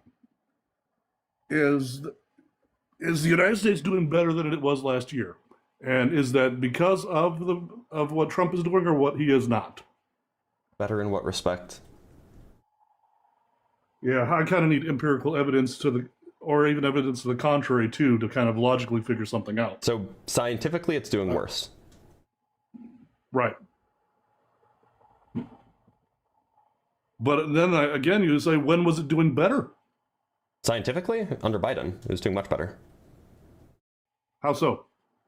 We didn't have American scientists fleeing the country to go work in other countries where there's more scientific, or where scientific research is better funded, is more well respected, is not currently under threat of cancellation. That is actually new news to me. I'm gonna have to look it up. Yeah. But, like I said, I was like, I take nothing at face value until give me a second. Well, I mean, I can take it with a grain of salt. Let's agree with that. That they are like I said, if MAGA's taken over and the freaking the religious zealots are getting rid of science, I'm against. It's not just the religious zealots, it turns out. Even the intelligent ones. To be clear, the intelligent MAGA people. I know that that's what you're trying to say. My point is that I'm not sure if such a thing is real, but there are plenty of non-religious or at least non-extremists. Like a lot of people in the United States are just kind of like culturally Christian, right? But the MAGA political movement as a whole, like Trump is not religious, but Trump is doing this, right? Mm-hmm. So this is not like a strictly religious nut job thing. This is true. So you can't just blame it on religious types. Oh no, of course not. Just like even with like the Muslims moving here, it's like, are they starting to try to take this place over? Kind of like what they cut Takia. Like I said. So I can show you evidence of like the scientific community starting to leave, if that would be helpful. It's like also is like the people leaving, the scientific people and the people that like, you would say, no, I wouldn't say. I don't know what is happening. Relatively highly educated. Here's a report from Nature. Nature is one of the most well-respected scientific journals that exists. And what they found is this was in April of last year, by the way. The beginnings of a U.S. science brain drain. The subline says, a trawl of job views and application data suggests job seekers are looking abroad as the Trump administration's cuts to science take hold. And they provide a chart. Oh, so this is U.S. interest in international jobs for scientists, of course. And what you'll find is, when did Trump take office? 2025, January of 2025. Yes. The number of times that people have been looking for international science jobs, it's gone way up. That should be scary to everybody. Yes, indeed. Europeans have stopped wanting to come to the US for scientific jobs. Oh, that's a little suspicious. Trump won in November, and the amount of Europeans who were applying for American, these are scientific jobs again, the amount of Europeans who were applying for scientific jobs sharply fell after Trump won the election. The number of American scientists who have started applying for jobs in Europe sharply rose after the election. Even Chinese interest in US jobs has been dampened. Like this is like across the board internationally. So like it's a pretty good sign that he has not been good for American science. You laugh, but this is like this is like one of the worst things that can happen to an empire. I'm not laughing conjecturally. I'm actually I'm agreeing with you in that, like I said, I'll be damned. You have evidence there. It's like I can agree with that. Now, it sounds like you're a guy who likes science. So like, why would you want to associate yourself with a party that's doing the opposite? No, that's why you've actually given me food for thought to actually reconsider. Fair. That is like, I'm not a freaking hardliner here. It's like, if somebody can give me a proof of evidence of something, I will take that, concept of thought. I have a friend who's a freaking flat earther, and I've been trying to prove to him or whatever, and it's maddening. It's like, you know what? I could just if you can prove anything to it, I'll take your belief. But, well, not believe him can. But if you have, any kind of evidence whatsoever, it gives more credibility to what his thought process is, whereas otherwise it's just madness. But. So I'll give you one more and then I'll let you go, because you'll probably learn more just from hearing me listen to other people, or hearing me listen to argue with other people, than just having me like info dump on you. But you can go absolutely. look at, so you can go look at and I can show you a link. Let me just see if I can pull it up really quick. You can go look at the budget proposal, and this budget proposal did get shot down, mostly, not entirely, but mostly, from 2026. This was Trump's budget proposal in detail. And we can go look at, for example, the budget proposal breakdown for NASA in 2026. So this is what Trump's administration wanted NASA to do with regard to their budget. Let me pull it up really quick. Here we go. I think that this is the one. Yep, here. And this is going to be across the board for any scientific institutions that we have in the US. This is just like the most surefire example. So this was this is from NASA's website, by the way. It's the 2026 budget technical supplement. So, and here's the breakdown. This is the important page. So 2024 was about $25 billion. 2025, this is what was actually done, was about $25 billion. And Trump requested just under $19 billion. Now that's a pretty big cut already. That's like a 25% cut. But if you go look at how that money is broken down by division, in the exploration division, Trump actually wanted a slight increase. So this is like the kinds of things that would go to pay for SpaceX launches.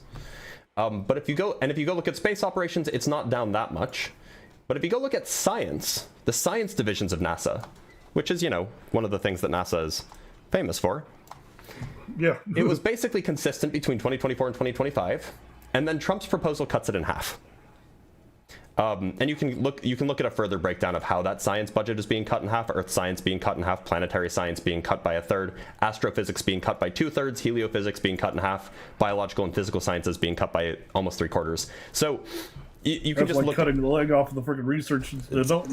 That's exactly what it's like doing. And if you go look at the National Institute for Health, if you go look at if you go look at the National Science Foundation, if you go look at the Department of Defense, you can go look at their line items, and you can see that their research and development division, which is where they do their science, was being cut. So this was across the board in the 2026 budget proposal.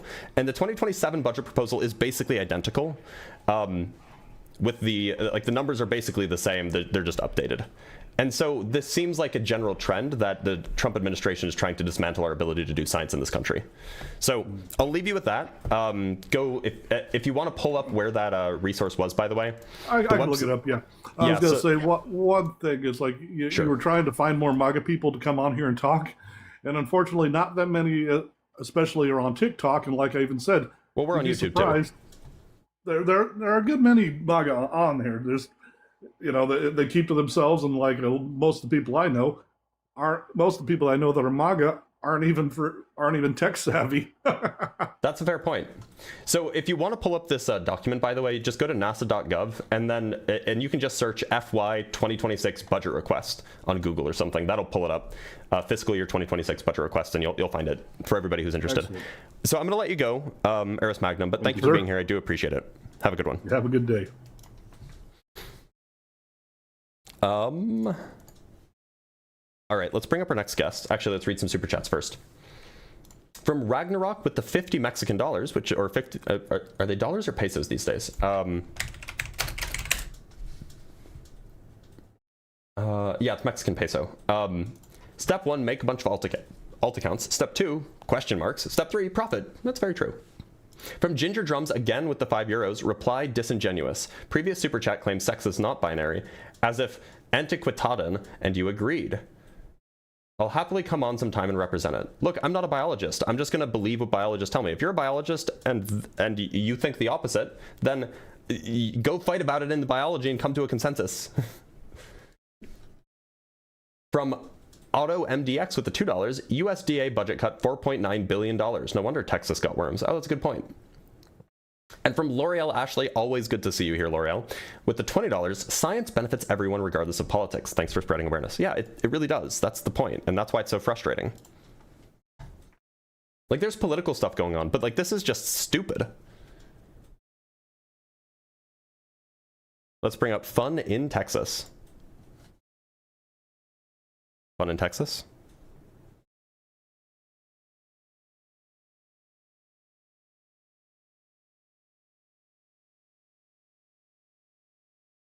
All right, it looks like Fun in Texas is not connecting. Let's bring up this person who just has a bracket as their name.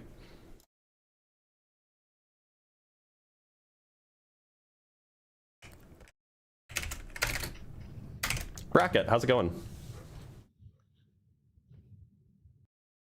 Nope. All right, let's talk to the Midnight Ritual.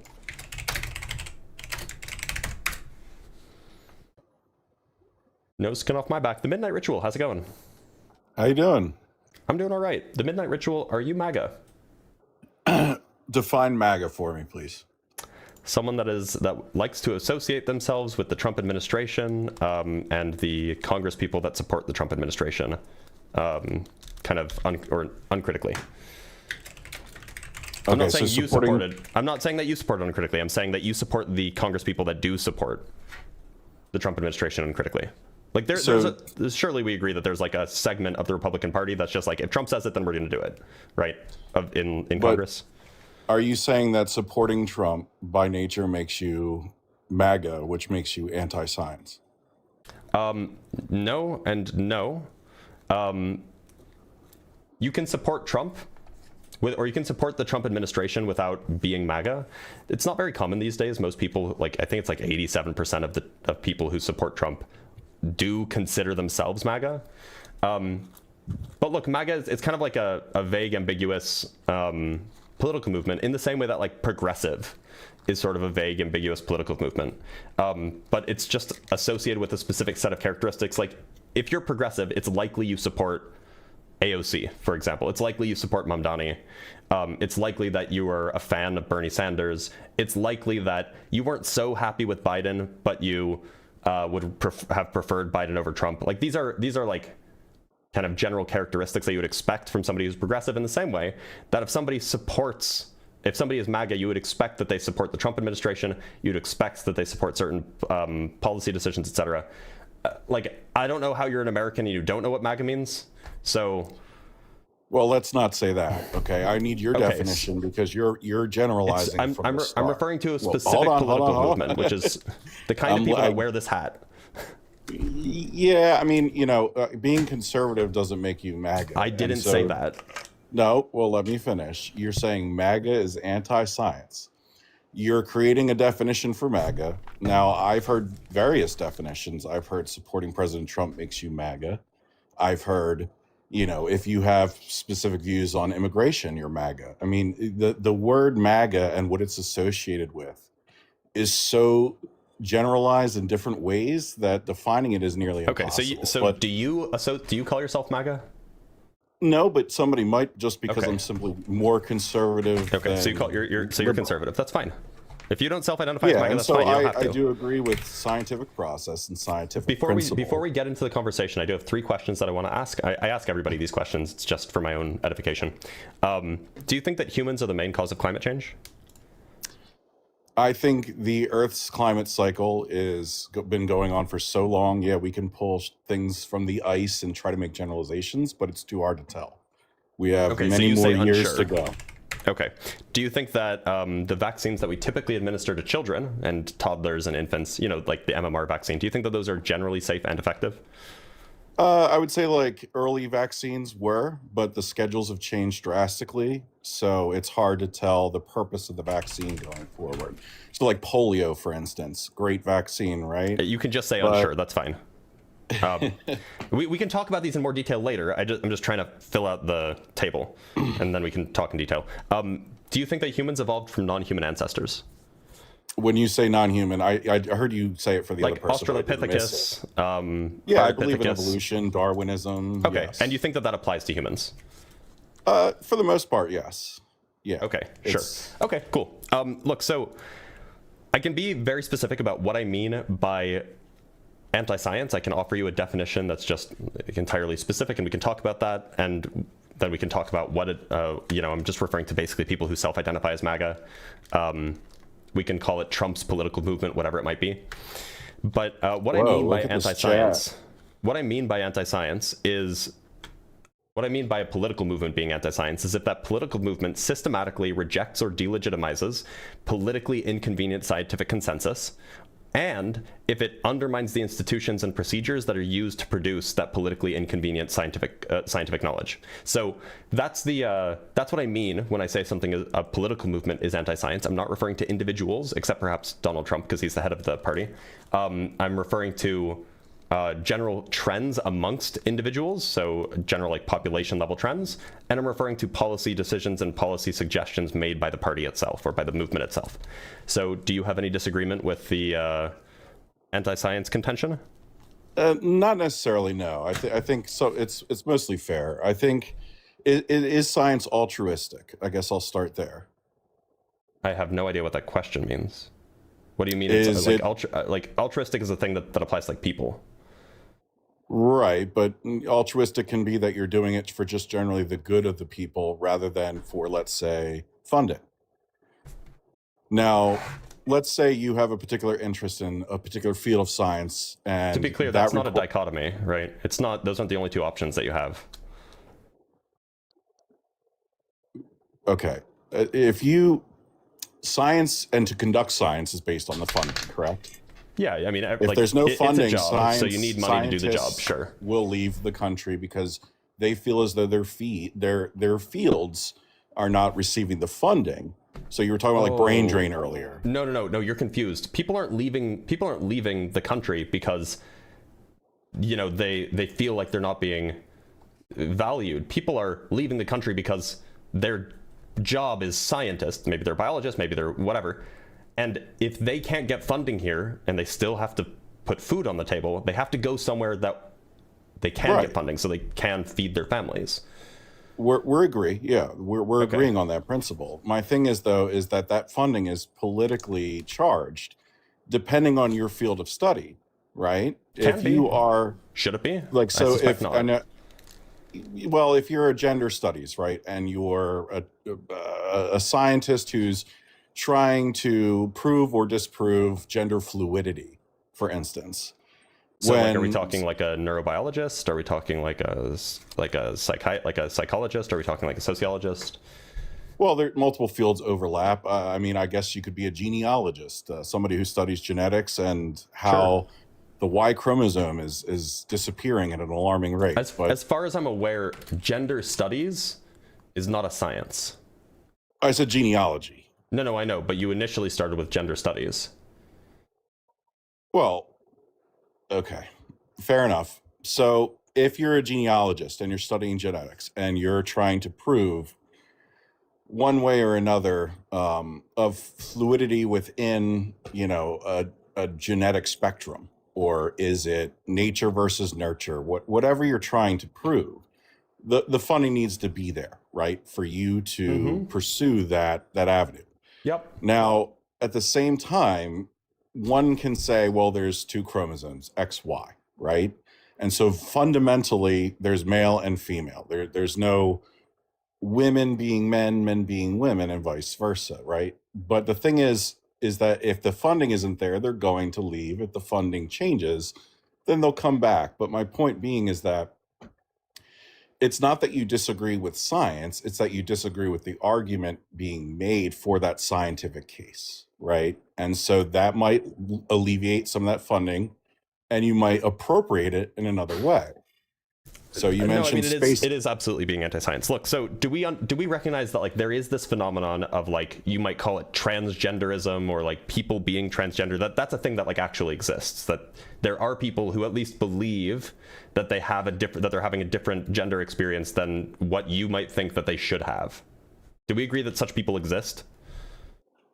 Do we agree that people think that they are or aren't? That's what you're saying? Yeah. What I'm asking is do you believe that like there are people who would identify as transgender? Yeah, sure. Okay. So then the scientific thing to do, like there is no, you know, there is none of this it is not politically charged to say there are these people, we should figure out what's going on there. That's not politically charged. There's nothing political about that. That's just a scientific norm, right? Well, there's implications of that. So no, the implications are you just go where the science leads you, right? The point is that these people exist. We should figure out what's going on. We should figure out, is this caused by some sort of trauma in early childhood? Is it genetic? Is it hormonal in the womb? Is it a choice? Is it a social condition? Like this is something that can be investigated scientifically. And if you don't fund it, if you don't fund the science, then you're just saying, I don't care. If you, this is not a political thing. This is if you're pro-science, then you will be interested in figuring out what's going on. If you're anti-science, then you don't care what's going on. You just don't like it, so you're not going to fund it. Well, not necessarily. What if the biases, science is supposed to be conducted in a very literal fashion, right? The scientific process. The problem is humans have bias, and they have a point that they want to prove. And a lot of scientists do make the mistake of trying to prove a hypothesis right, rather than starting from a generic perspective. Would you agree many scientists do you know? I have a few chemists and other people in my life that I know. What's that? Do they do that? I mean, they work in more direct fields where they're, I guess you're creating a product or you're creating compounds. There's really you're not interpreting data. So then on what grounds do you have for saying that like a lot of scientists, they're trying to prove a hypothesis rather than starting from a more... Well, because there's actually a name for it. I forget what it is. But when you are, taking courses in science, I mean, it's common enough that they have to explain to you that you need to be coming from an objective position when you're and so you think that the scientists would do that because they took those same courses. I do believe that there are motivations that people have. And so when you provide funding and you're getting information, you do have to determine if that funding is objective or is it politically grounded. And so that's where the problem... All funding is political, right? I mean, like that's what funding is. But the question, it is political. But in choosing whether or not to investigate something is not political, right? Choosing whether so it's hard because your human nature is that of bias, no matter who we are. We talk about implicit bias, right? People, I don't want to get too far off the topic, but what I'm saying is that when you're politically in charge, you are trying to determine what funding is going to further the interest of your party. Yeah. And so, but we also know at the same time that, I agree with you. If we could get objective studies that actually prove something to be true rather than thoughts and feelings, then we can go that route. The problem is that I feel like I'm going to use that statement so that's not scientifically grounded. But what I perceive is that some science goes either on personal interest investments or it goes on a personal bias to further an agenda. I see all these comments to it, and they're hysterical. On what grounds do you have this position? Negative. What's that? How are you grounding this position? Well, I'm grounding it in that, science is not supposed to be political, but it becomes political by way of the fields that you have to specialize in. So I'm sorry, that wasn't my question. My question is, you have this feeling that people are motivated by ideology or self-interest or whatever it might be when they're conducting certain kinds of science. Right. On what, so for instance, what evidence do you ground that position on? Like where do you come, how do you come to that feeling? So you mentioned global warming, right? And I mentioned climate change, yeah. Yes, climate change, global warming. I'm not sure the difference, and I'm sure there may be, but they're pulling cores out of the ice, right, to determine the different carbon the impurities, to determine different ages that we've gone through. One thing you can do, yeah. So how can we make a concrete statement about human cause for that pollution, or that's causing the climate change, if the Earth is so old? Do you want an actual answer to that, by the way? Yeah, I mean, you can give me one. I mean, I'm more than open to research it further. So yeah, if you want to provide me. Yeah, let me show you. One sec, let me pull it up. Here we go. Here's a paper. This was published in Nature. So you can see the Nature part right here. It's classified as a scientific report in the journal Nature, which is a very, very well-respected scientific journal. In fact, arguably the most well-respected scientific journal, depending on your field. The paper is titled "On the Causal Structure Between CO2 and Global Temperature." Let's just read the abstract really quick. We use a newly developed technique that is based on the information flow concept to investigate the causal structure between the global radiative forcing and the annual global mean surface temperature anomaly since 1850. Global radiative forcing just means how much, these are the things that might cause changes in global surface temperature. Our study unambiguously shows one-way causality between the total greenhouse gases and global mean temperature anomaly. Specifically, it is confirmed that the former, especially CO2, are the main causal drivers of the recent warming. A significant but smaller information flow comes from aerosol direct and indirect forcing, and on short time periods, volcanic forcings. In contrast, the causality contribution from natural forcing, solar irradiance, and volcanic forcing to the long-term trend is not significant. The spatial explicit analysis reveals that the anthropogenic forcing fingerprint is significantly regionally varying in both hemispheres. On paleogenic timescales, however, the cause-effect direction is reversed. Temperature changes cause subsequent CO2 CH4 changes. So the first thing that they do is they show that specifically CO2 is the main causal driver of the recent warming. They also analyze anthropogenic forcing. So this is human. This is human-caused CO2 emissions. And of course, that's going to be significantly regionally varying in both hemispheres because there are way more humans in the northern hemisphere. But the point is that it's been shown that the CO2 emissions specifically are the main causal driver of recent warming. And then we can go look, are those CO2 emissions anthropogenic or not, right? And so all we have to do is type in anthropogenic. So this is in the introduction. They're talking about uncertainties in forcings and in climate models. These are previous models. Sorry, one sec. Okay, yeah, sorry about that. So this is talking about previous models here. They're talking about anthropogenic forcings and failing to have precise quantification. And then we can just keep looking. So we're talking about the attribution of anthropogenic climate change. It's understood to mean demonstration that a detected change is consistent with the estimated responses to the given combination of anthropogenic and natural forcing. And so you can go read through this paper. It's you don't need. It's fairly long. But the claim that they make is that it is specifically CO2 forcing that is driving climate change, and it's specifically humans that are driving CO2 emissions. Now, if you want an explicit paper that talks about CO2 driving, humans driving CO2 emissions, that's pretty easy to find. And we can also just compute exactly how much CO2 we're emitting compared to the rest of the world and how much CO2 is taken out of the environment by trees and the like, and you find that we contribute a significant chunk to the balance. So once you have that CO2 is the main cause of climate change, and once you have that humans are the main cause of the increase in CO2 in the atmosphere, it follows that humans are the main cause of climate change.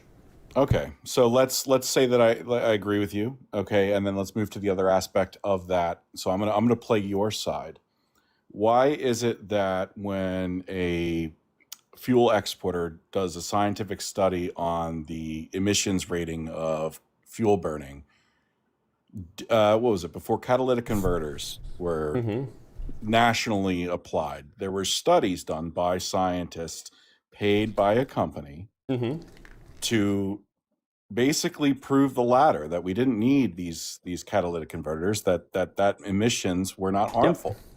Yeah. And so my point is, if that can happen, right, money talks, whether it's funding, whether it's corporate, it's very hard to determine the altruistic nature of the scientist that's doing the research. Well, and look, so I don't it's actually disagree really with easy. science. It's actually like remarkably easy. And the reason I say that is because people bring up these kinds of that kind of talking point all the time. Most people refer to the smoking studies that were done in like the 50s and 60s by smoking companies, or by cigarette Like companies, cigarettes, rather. when you say smoking? Okay. Yeah, that's what I mean, like with cigarette companies. They hired scientists to conduct research and, you know, come to a certain conclusion. Like that's a good example. The funny thing is that when people bring up these examples, they never actually bring up examples of nationally funded or federally funded or governmentally funded scientists. It's always private companies that are funding these scientists. I'm bringing it up, because how do we trust the organization in place, so that whether it's Trump, Biden, whatever, Democrat, Republican, how do we trust that the funding isn't geared towards social change or scientific to force a social change? You should give an example of this being the case. It's hard to, because again, you know, when it comes to the federally funded programs, like I said, it's the programs and what they imply that make it hard to determine. If it was general science budget, it's not hard to determine, as you gave evidence for it in the case of like these catalytic converter studies or the cigarette studies. It's actually really easy to determine when bias is involved, especially after the fact. And so it's just funny that nobody can ever give me an example of this happening as far as government funding is concerned, government funding of scientific research. Well, can you cite a funded? So feel free, if you'd like, to pull from like the Biden administration or any other, you know, liberal administration, what scientific analysis they were funding. I guess let's get a category. You just want an example of like a kind of what science, was being or like funded. So yeah, because it's not a general scientific budget. The National Science Foundation, which is where the majority of the scientific funding outside of medical research is, the majority of federal scientific funding, aside from medical funding, comes through the National Science Foundation. They fund every single field of research, with the exception of medical research mostly. So they fund physics, chemistry, biology, sociology, psychiatry, computer science. I have a chart that I can pull up and I can show you. But the point is that they fund everything. So it's not like... So they're generic funding bills, meaning like I want... This isn't a bill. This is like a 3-letter agency that is responsible for discharging scientific funds. So this is from 2020, so it's a little bit not representative, but this is the breakdown of their funding expenditures. So about $1 billion went to environmental sciences, $750 million went to life sciences, a bit over $1 billion went to math and computer science, $1 billion went to physical sciences, a bit over $1 billion went to engineering, $208 million went to social sciences, and $37 million went to psychology. So they fund like all of the sciences. That's like what the NSF does. Agreed.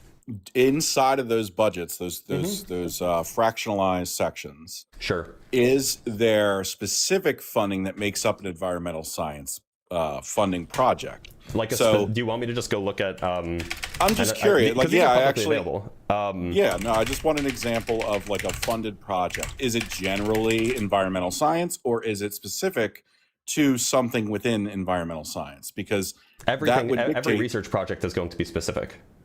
See that, and that's where I'm saying it's similar to the company analogy that I was trying to make, is that if I want to further an agenda, whether what side I'm on, I can do so by way of funding specific projects that'll push an agenda. Yeah, so look, there's a lovely way to resolve this problem in a politically neutral way, in a way that's, you know, in some sense, maximally pro-science and minimally politically motivated. And this is actually part of how the NSF was organized. So the NSF was passed into law it was legally made. What's the word? A law was passed that formed the NSF, right? This was in the 1950s. I want to say was it under Eisenhower? I don't know. I don't remember who it was under. Maybe it was under Truman. Anyway, in 1954, I want to say, the NSF was created, and part of the NSF's mission was their goal was to promote American science. And as a means of doing that, they added to this organization a board of 24 nationally acclaimed luminaries in their field. So think of like top university professors or heads of departments of national laboratories, or presidents of universities, or whatever it might be, like these top scientists, top researchers. And the idea is that they would have a 6-year term on this thing called the National Science Board, and they would be appointed by the president. So every president, every 2 years, 8 come up for reappointment, and usually they just get changed out with new people. And so every president would appoint something like 16 of these people. And their goal, their job, was to function as an independent scientific advisory board. So these were the people that were making the assessments over what kind of science should be funded, what kind of science should not be funded, where we should direct our efforts, that kind of thing. And, these were supposed to be politically independent folks. And it's worked. Like this has worked as a system for like the last 70 years or so, since the creation of the National Science Foundation. As just a nice system that gets the science that we need to get done, gets it funded. And then Trump fired literally all of them 2 months ago for no reason. So that would be like an example of a politically motivated decision that was fighting against an independent scientific committee. So I can understand your point, and I agree with it. Okay, an independent board would be the most important thing. I also think that, and they should be scientists, right? They shouldn't be politicians. Sure, yeah, and it should also be that media and organizations are independent, and we shouldn't have like left or right leaning news. It should be literally an independent org as a whole. But ultimately, I'm not saying I'm anti-science at all, and I see all these comments calling me MAGA, and it's interesting. Do you think I'm MAGA based on my positioning to you? It's hard to be clear because you haven't really made any positions clear. I think that you might not want to call yourself MAGA, but I think that you would share a lot in common with people who would. Interesting. So somebody who believes in evolution, does believe in science before political intervention into it. Also does believe. Lots of MAGA people share that characteristic. Share this characteristic. Interesting. Okay. So, listening to Star Talk and all those things. Yeah, you can be interested in science. That's not politically dangerous. Okay, so being interested in science is anti-science, though? Being interested in space science is not the same as science. Being... Well, no, I mean, so look, I gave you the definition of what I'm using to define anti-science. And which means, according to this definition, a political movement is anti-science if it rejects or delegitimizes science that is politically inconvenient. Right? Politically inconvenient. Okay. Yeah. Right. All right. So then I guess by your definition, I have to be anti-science because it doesn't agree with your position of politically motivated science. So that's all I needed. I mean, what you're telling me is that it's inevitable that I'm you agreed with that definition? You agreed with that definition? No, you changed it actually. It's literally written down. I haven't changed it anywhere. You want to go back and rewatch the replay? I can play it for you. Sure. I mean, I don't know. It's probably not worth your time. I'll believe that you say that it hasn't changed for the sake of time. Yeah. But, so one second. Initially the definition of MAGA was somebody who I didn't define MAGA. I defined anti-science. Oh, but you did define MAGA because I asked you that. I gave you some vague. I was giving you the definition of anti-science. All right. I wasn't giving you the definition of MAGA. I was giving you the definition of a political movement being anti-science. Yeah. Okay. All right. So, I mean, based on your chat and like the way they respond as well, and then you defining me as MAGA based on the questioning that I had for you, I think I have everything I need to understand and make an opinion. I'm definitely going to continue doing research. You've made some valid points, and I've seen your other talks talking to people about the Earth is flat, and that's insane that they would think so. But I'll continue to do my research. I appreciate your time. Okay. That's okay if you want to run away. I'm not running away from anything. I mean, I've made my points. It seems like once you're refuting them by saying that, well, that's not the case. You did provide like a scientific article, you know, that there's a time span of which there's more CO2 emission. But again, the time scale to even prove that to be 100% factual is impossible because the amount of time. This just shows how anti-science you are. You don't prove anything is 100% anything in anti-science, or in science rather. No, I understand. Nothing could be 100%, but science is basically we're just guessing. That's the truth. That's literally not what science is. It is. Science is You're not guessing because you can't get to the end result. No, you're saying that climate change is real and caused by humans, but you can't have a definitive answer. Science is just guessing. I mean, dude, come on. Is the weather 100% accurate? We have meteorologists. You don't need it to be 100% accurate to not just be guessing. So wait, so you don't have to be accurate to come to a conclusion and say that you don't have to be 100% accurate to be to be something besides just guessing. Well, science can change, and it always does. So it's like, what are we getting at, point, really? By the way. What's that? That's another anti-science talking point, by the way. Oh, what, well, that science you don't need to pay attention to science. It can always be changing. I mean, that was the implicit part. No, it's not so you don't know who I am. I'm posing questions based in this format. So I'm not anti-science. I'm challenging your perspective because it's simply saying that one group is completely anti-science is insane. Given the definition You're painting an entire group with a brush. Well, I'm painting a political movement with a brush. I'm not painting people. I'm painting a movement. The movement is made by people. What do you mean? Yeah, so I mean, we can talk. So about, they're not people, we can talk about but the it's a characteristics. movement. No, you're confused. What are you saying? We can talk about characteristics of movements while also acknowledging that not literally every single person in that movement holds all of those characteristics.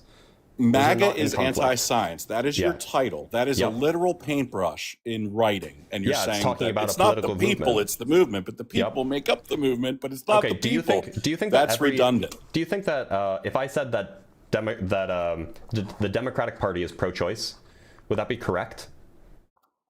I would say that there's a high percentage chance that they are pro-choice. Not everyone agrees with it. High percentage chance that who's they? The people that make up. You said the Democratic Party. I'm talking about the Democratic Party, not the people. I'm fairly certain there has been candidates claiming to be Democrat that did not buy into abortion. You're right. And despite that, it's still true that the Democratic Party is pro-choice. No. Despite it not applying to every single Democrat. It's a spectrum. You can't, just like this gender thing, it's a spectrum. You can't put everyone into a bucket and say this is what you are. I'm not putting people into buckets. I'm putting ideologies into buckets. Okay. All right. Yeah. I mean, I guess we're going to get nowhere because, again, you're putting people into a space saying it's not. I'm not putting people into a space. I'm putting an ideology, a movement, a political party into a space. These are different things, right? Like they're not. They're made up by those individuals, and you're putting them into a box. Yes, they are, and yet you can still talk about the characteristics of a collection without referring to every single thing in the collection. So maybe your title should say some of MAGA is anti-science. I'm not referring to MAGA people. I'm referring to the MAGA political movement. Do you not understand the difference? No, I do. I think we have a fundamental difference of understanding. Okay, so you would never say, the Republican. You would never say that the American right is anti-illegal immigrant, would you? The American right is anti-illegal immigrant? Yeah, would you say that that's true or false? I'm trying to really understand the base. I mean, are you just generally saying it's an American right for people not to be illegal? No, the American right as in the political right. I'm not talking about like rights. I'm talking about like right versus left. I mean, I would say that you should come to a country legally, and if you're not here legally, that wasn't my question. Oh my God, you can't even parse. You can't even track.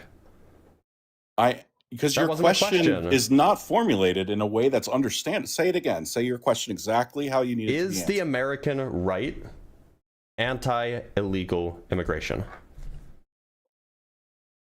Anti-illegal immigration. Yeah. What does that entail? Just being illegal and entering a country? Are they against illegal immigration? Is the American right against illegal immigration? Okay. If I would say that most of them are. Oh, wait, you said yes, but now you're qualifying? I'm saying yes, most of them are. Okay, so then it's Can just you not vote true. so it's we not are- true that we the are in a American right is two-party anti-legal system. immigration, is what you're telling me. You're in a two-party system. You're stuck with generally two choices. Nobody's going to vote independent. And so some people might agree with some of the policies of one candidate and That's agree exactly with some what of the I'm other. saying. And you Yeah, have to that's the whole point. prioritize what's Oh my God, you important get to it. you. That's the point. I've You can be always got- MAGA. You can be MAGA, and the MAGA political movement can have certain qualities, say the official policies of the MAGA political movement, whatever that might be. The MAGA political movement can have those qualities, and it could still be the case that people who align themselves with the MAGA political movement don't agree with everything that the MAGA political movement has as its policies. So can can MAGA the movement be anti-science then? Yes, because it's characterized by its policies, not by the individuals that make it up. To be clear, those are not the same thing. It's not the case that every single person who calls themselves MAGA agrees with literally every single thing in the MAGA policies. Those Okay. are So I love it. I mean, you know, I hear what you're saying, but at the same time, you know what's implied, and your audience is agreeing. They're literally, you're MAGA, stop crying, MAGA, MAGA, MAGA. Like, they don't even know who I am. I'm just simply saying I'm conservative. I am I do believe in science, but I do believe in the independent part of science, and I think it should stay that way. How do you determine which science is independent? Well, it needs to be generalized and instead of being so specific. So the funding should be generalized. How do you do that? What's the method by which you give general science funding? You basically understand the credentials of the person you're funding or group that you're funding. They have to have the credentials, like, you know, the actual schooling and understanding of the principles they're trying to, and then you fund it. As long as it has a basis. What does it mean to fund the science? What does that mean? You How allocate, does this work? You allocate a general budget for it. Okay, and then who do you give the money to? It doesn't matter. You shouldn't have an objective of who. It should be anyone that has the credentials. How does the money get to where? Look, and maybe you just haven't thought about this, but like, okay, so let's say that you allocate $1 billion to go to environmental science broadly. Forget the environmental science. My point would not be environmental science. Just then the let's $1 say billion. you allocate $1 billion to go to chemistry research, right? Let's say, like, forget environmental science because that's touchy, I guess. You allocate $1 billion to go to chemistry research. How does that $1 billion then get to the labs? You apply for it. Okay. And you would be approved. Simple, as long as you provide the valid. So how do you decide who is approved?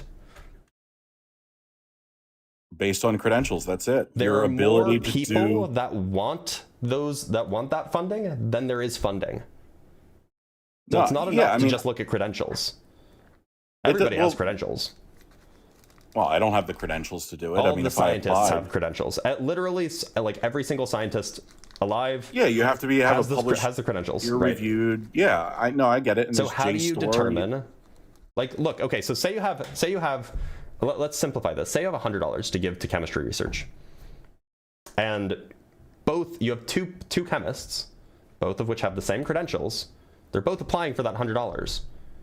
How do you decide which chemist gets that $100? I would do it on a basis of first come, first serve. I mean, first come, first serve. Well, so yeah. Generally, these kinds of things have a application deadline and a time when the application opens.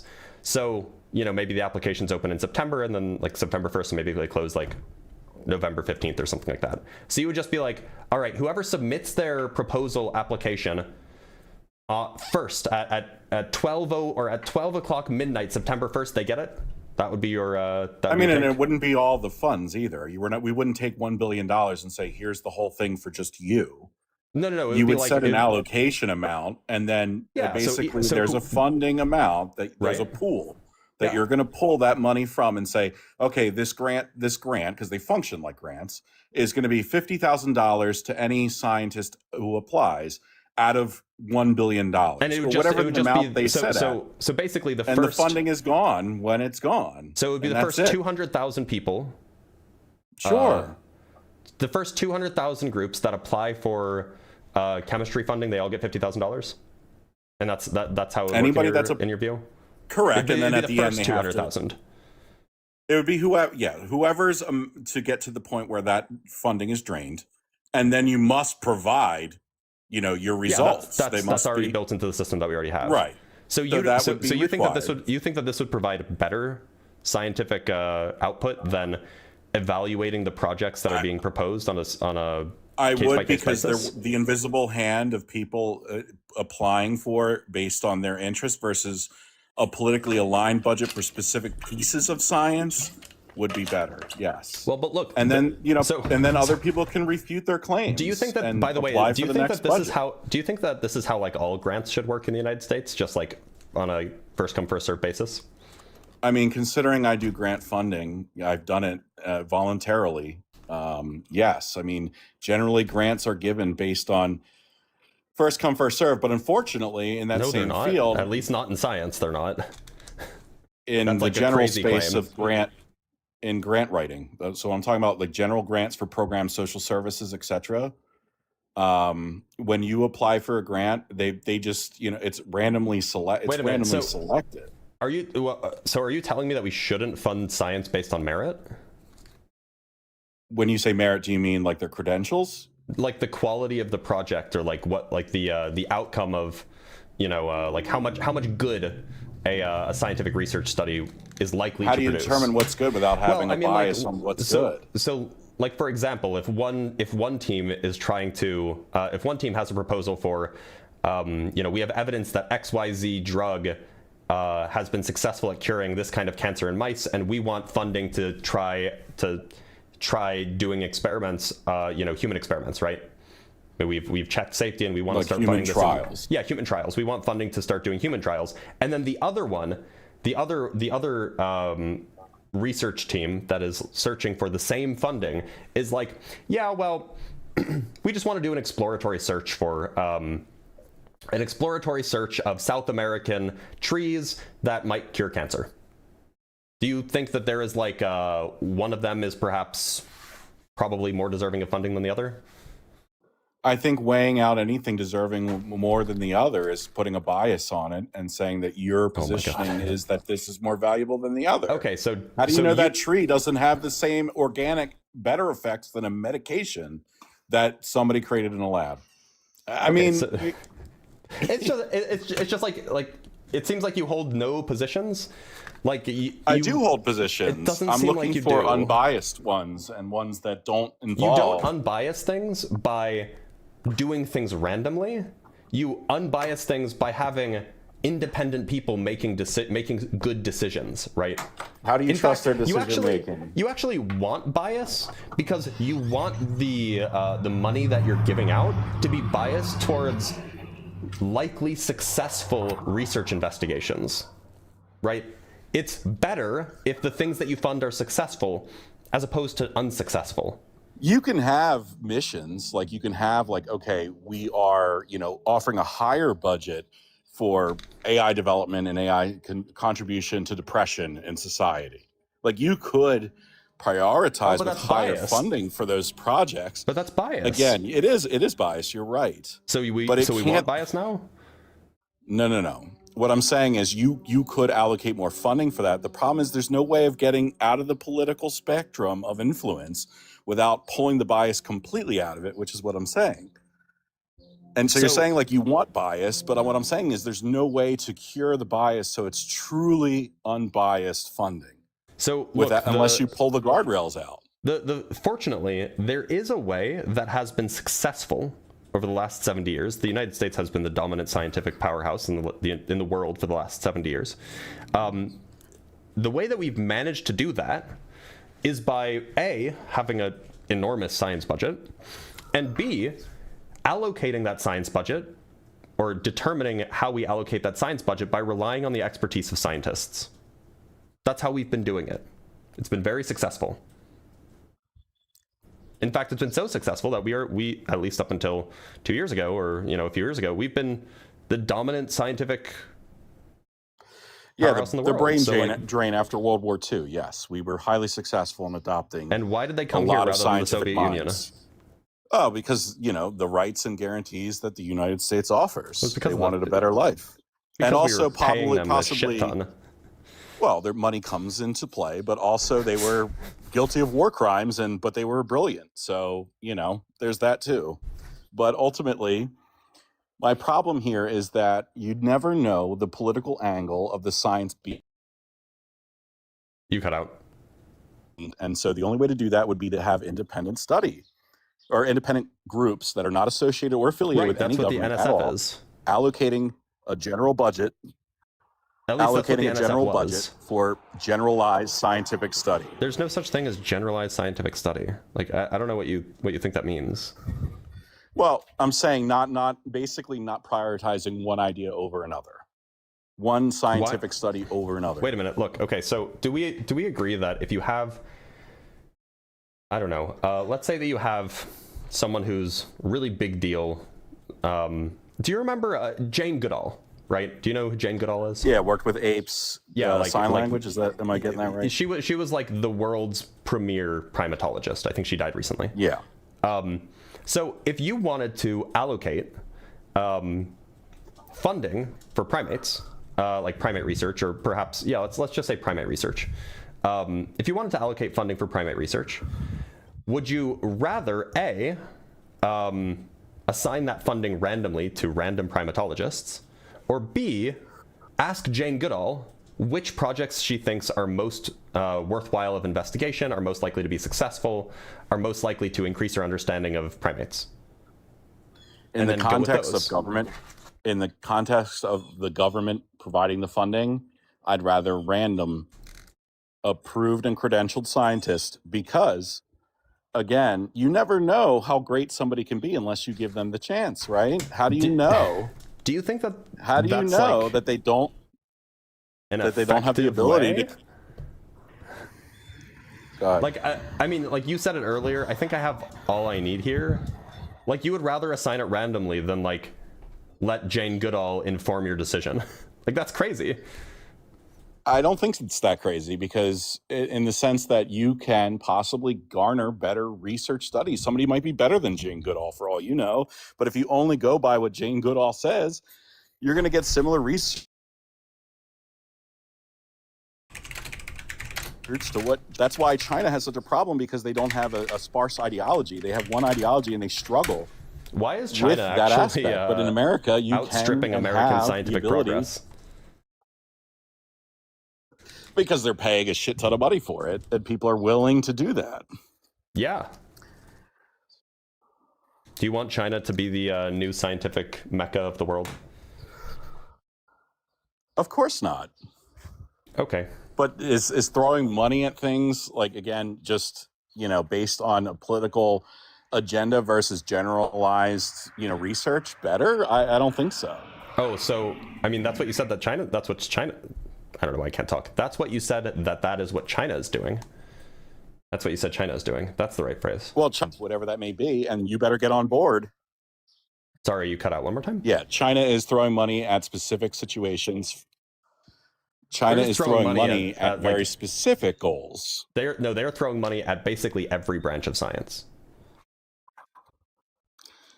No, I'd have to look into that further, but most of it's militaristic or AI based, or no, it's like basically every branch of science.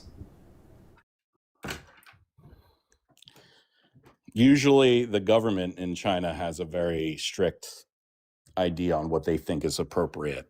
So the reason why China is doing this is, and I'm inferring here, they haven't come out and said this, I'm inferring that the reason why China is doing this is specifically because they want to encourage brain drain from America. Of course. If they take our scientists, I can agree with you there, and I'll concede that point.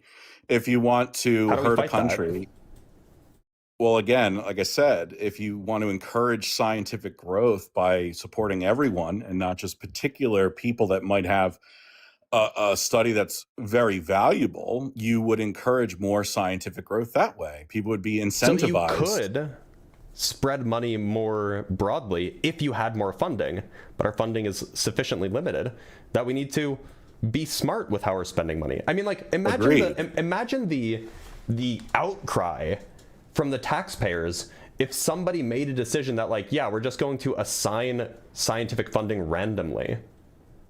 Taxpayers would be furious. What do you mean what do you mean we're not giving money to the most likely to be successful scientific investigations? We're just throwing it out willy-nilly to anyone who applies. Like, that would be insane. Whoever but they're not made just that claim, anyone. They're people with goals and aspirations to make a discovery. Whoever made that claim, like, politically, whoever said that that's a good idea, they'd be voted out of office faster than you could blink. Because they'd be accused of wasting taxpayer dollar, because they're not assigning taxpayer dollars on a merit-based using a merit-based method. Well, the merit would be the credentials, and that's really it, right? I mean, you're saying the merit would be credentials than need it, or more people have credentials than can get the money. We just don't have enough funding to give everybody who has credentials the money. But the differentiation between ideas is important in America. That is what I'm saying. And to fund things more broadly is important. Okay, so there's a corporate angle. Of course, as a company, if I ran a company, that would not be in my best interest because it costs money to invest in specific things. But as a government, it needs to be more unbiased, more spread around, and we might make bigger and greater discoveries than simply funding, okay, this guy's tried and true, we'll just keep giving him money. Oh, to be clear, that's not how it works. It's not this guy's tried and true. In fact, that would be credentialism, which is what you're suggesting. You just have a credential criteria and that's it. Rather, you could have a master's student that proposes an NSF grant. And if that master's student's grant is sufficiently well-informed, makes reasonable and evidenced claims, then that master's student might get the funding over the full professor at Harvard.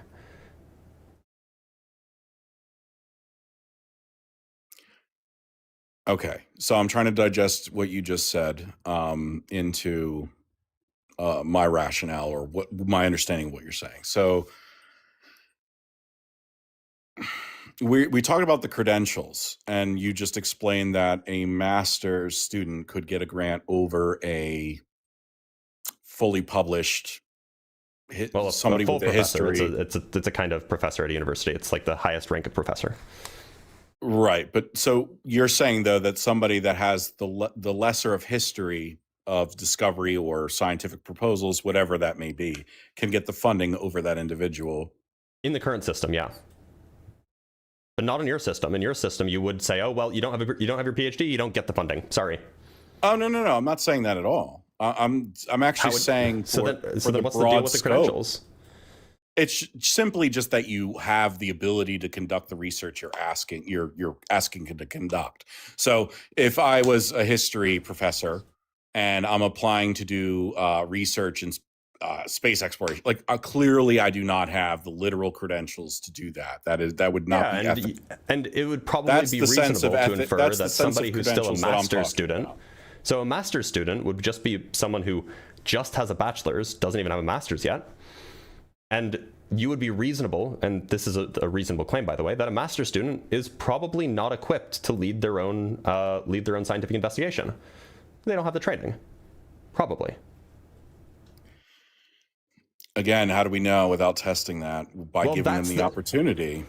So you want to just throw money at anybody who has tangentially related minimal credentials? I want to give money as spread it around as much as possible to get as much research as I can on any particular subject without specifying what it is that I'm trying to conduct. So as of the government, again, I'm talking about, I would prefer an independent system rather than budget allocation by president or whoever's running the country. It really shouldn't be affiliated with them at all. To be clear, the budget allocation is not done by the president. So what were you pulling up with the NASA funding earlier with budget allocation? Sorry, I was talking about the National Science Foundation. The National Science Foundation's budget is not allocated, or the way that the money is distributed is not done by the president. NASA's budget, so NASA doesn't do grants. I mean, I think that they might have some grants, although Trump might have wanted to cancel those. Most of the scientific grants that are in the United States come from the National Science Foundation, or from, if they're not like medical related studies. And that's not handled by the president, right? All right. So then what relevance is the politicians to the brain drain? Oh, yeah. So if you cut the budget in half for the National Science Foundation, the National Science Foundation basically is given a certain amount of money every year, and they're said, okay, all of you top scientists, you 24 people in the National Science Board, figure out how to distribute this in a way that best, that best represents what the National Science Foundation is supposed to do. And then they do that. Now, if their budget is cut in half, the National Science Foundation's budget is cut in half, then that means that they can only award half as many grants. Or all of the grants are going to be smaller. And so you'll have, for example, half the people that would have gotten a grant, now they don't have any money, so they go somewhere else. Okay. So the governing bodies control the funding for the NSA to then, National Science Association? Is that National Science Foundation. Foundation, F. Okay. So you're saying the government allocates the budget for them to use. So they have control over this budget. Yeah. So now it's broad, right? So like they're basically given a lump sum, and then the National Science Foundation decides how to distribute that lump sum. Okay. And is anybody peer reviewing the funding that the NSF is divvying out to ensure that these projects? That's what the NSF does. The NSF, they have internal review. This is what the National Science Board does. And the National Science Board, after they've looked at a grant and it seems plausible, like they might want to fund it, they don't just want to throw it out immediately, then they send it out for peer review. Meaning other people are trying to replicate the science behind it. No, they send out the grant for peer review, meaning that they have they say, look, we have this grant, please look at it and evaluate it. Do you think that it's a good thing that we should fund? Or not good in the normative sense, but do you think that this is that this project is worth funding given their expectations and their how much they're asking for, etc. So this is like they have an internal system, a review, and then they outsource some of it. They like send it out to experts in, like, for example, you only have 24 people on this board, right? So they can't be experts in everything, especially because a lot of these scientific fields are super, super niche. So somebody might propose a project that involves, like, I don't know, the biodiversity of subsurface algae in the Atlantic Ocean. And like maybe there's nobody who studies the biodiversity of algae on the National Science Board, but maybe there's a botanist on the National Science Board who they specialize in something else, but like maybe they study a different kind of plant. And so they're like, look, this seems okay, but I'm not an expert on algae biology, so I'm going to go send this over to the world's leading expert in algae biology and have them tell me, is what they're suggesting plausible? Do they actually is it reasonable that they would need this much money to do this study, to evaluate it from the person who actually would know whether that's true? So yes, they do peer review these grants. And what do you think the rationale behind this administration would be to cut that NSF funding? Do you think it's just literally because they don't like science, or do you I think it's because I think it's probably, and I'm speculating here. So not only was the budget proposal to slash the budget in half, by the way, but it was Trump fired the National Science Board, the entire National Science Board, with no reason given, by the way, which is a little bit strange. And also the head of the National Science Foundation is a direct Trump appointee. So there's the head of the foundation, kind of like, it's almost like a cabinet member, but not quite. The head is like kind of the director, and then the National Science Board is the one that makes like the scientific decisions. So between proposing to slash the budget and firing the National Science Board, and we can look historically at what Trump's head of the NSF did. Trump's head of the NSF illegally just cut the grant funding for 4,000 grants last year. These were grants that were ongoing, they were active, there was contracts signed, and he just canceled them. And these were grants that were arguably politically motivated. If the grant had the word diversity in it, it would have been cut. If the grant had the word trans in it, or the phrase or the word trans in it, it would have been cut.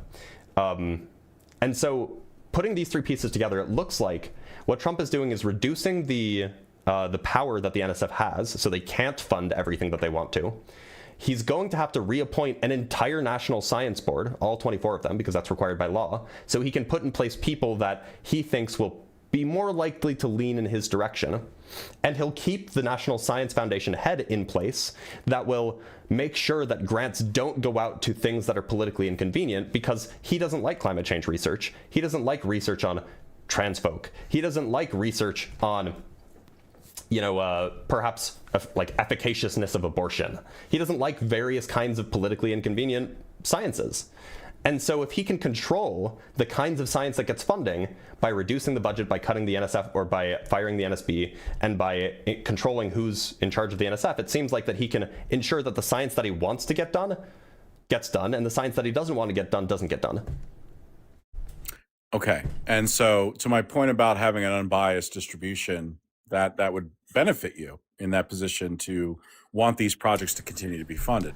The thing is, but at the same, this just hasn't been a problem in the past. This is uniquely Trump. Nobody's ever fired the NSB before.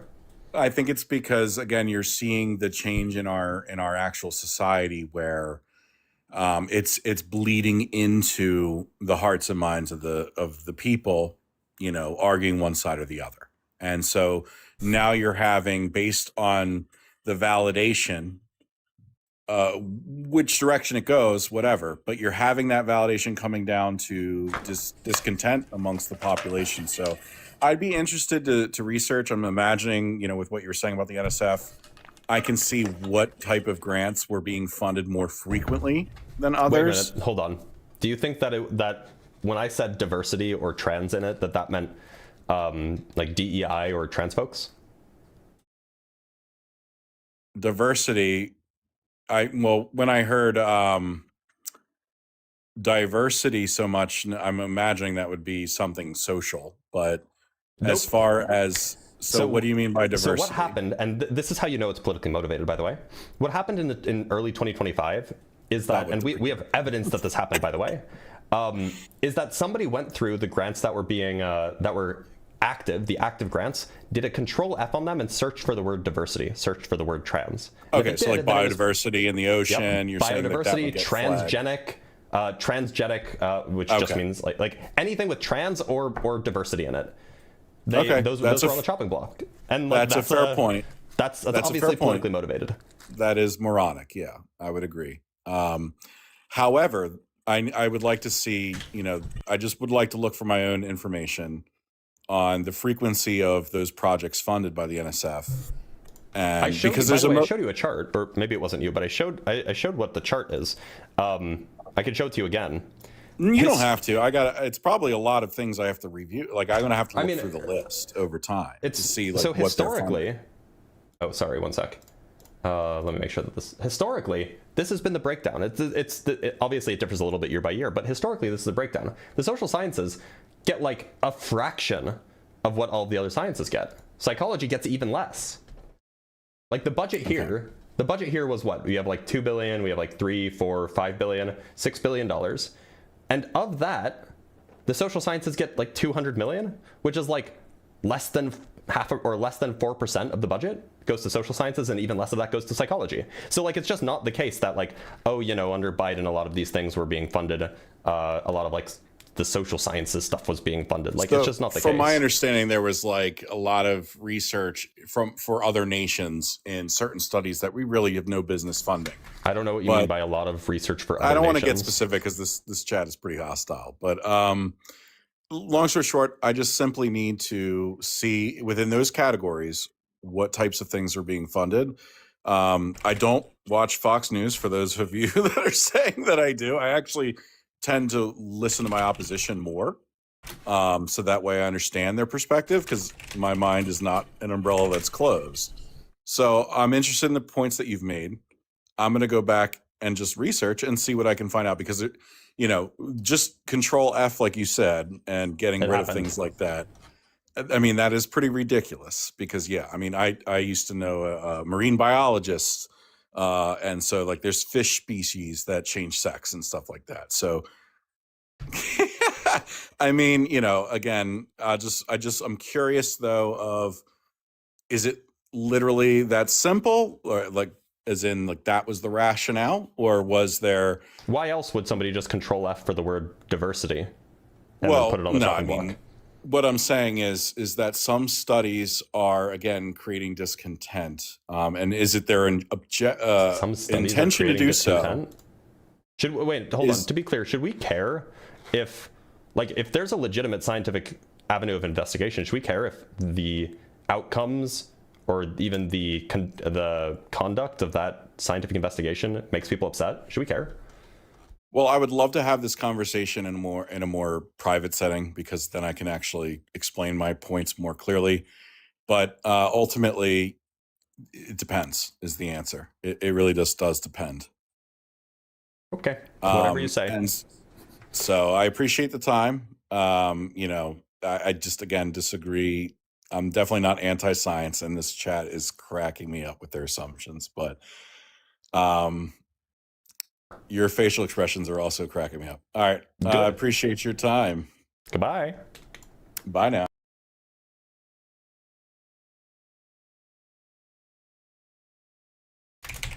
I got nothing. I'm just shook that he would say he'd rather have primatology research distributed randomly than decided by Jane Goodall. Like, I'm shook by that. Like, that was a crazy thing to say. Like, bro just wants bad decisions. Anyway, we have some super chats to read, and then we'll bring up our next guest. From Tim Davidson with the $2, when stupid people decide what smart people can do. I would like that to not happen. Wait, was that the same guy?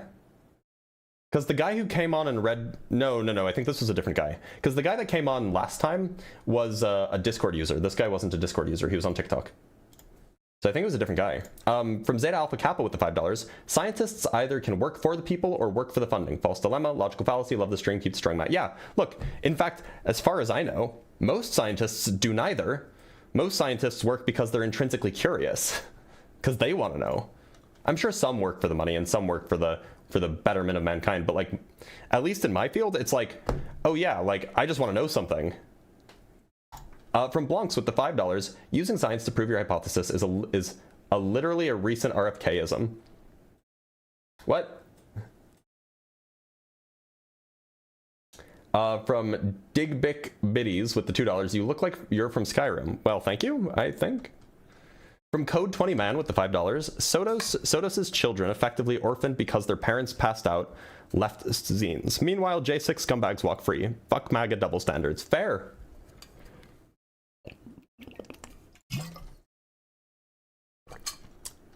I don't know the full story there, though, so, I don't even know who Sodos is. From Inconspicuous Typos, although I can guess. From Inconspicuous Typos with the $10, science is not political. That's just an anti-science talking point used to dismiss studies outright. Politics don't inform scientific studies. It's the other way around. Love you, Blitz. I enjoy your lives. Yeah. So, funding is political, but we can do our best to make it as apolitical as we can. That was the whole point of the National Science Board. From WizNillyP with the $5, BS. As someone who eats based on grants, that was frustrating to hear. He sounds like my drunk cousin at Thanksgiving. Yeah, I'm sorry to hear that, man. From Christopher Sanford with the £5, of course, for an example of what could be prioritized, this goon comes up with AI. If he genuinely works in fund allocations, he's robbing a paycheck. Yeah, I noticed that too. It wasn't worth pressing him on, but I noticed that too. From Pat in the chat with the $5, can't help but think the caller would fund Eric Dubé to explore the ice wall because maybe a flat earther could get something right. Oh, I should have brought that up. That would have been good. That would have been good. From WizNillyP again with the $10, most funding in my field is not general. It's based on prior work and is for application, not for research. SBIRs are often given direct to phase X, as in innovate this tech to a product. Yeah, that's a good point. And when you say based on prior work, I assume you don't mean based off of like the credentials of the person, but based off of the actual work that was done. From WizNilly again, sorry, last one. You don't have to apologize for giving me money. In my field, China funds a lot more frontier research than the US, but the US funds more overall. Yeah, okay, that's fair. From Mix Chimmer with the $5, caller, current scientific consensus challenges my worldview, and I don't like the feeling of cognitive dissonance, so it must all just be biased. That's basically what he wanted to say, but he didn't want to say it in public, which I understand. All right, let's talk to Hugh Normus Johnson. Very funny. See what you did there.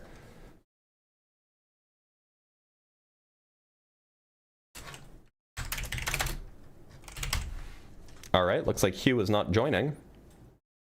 Let's talk to Mad Irishman. Now, I'm going to assume that Mad Irishman is probably not American.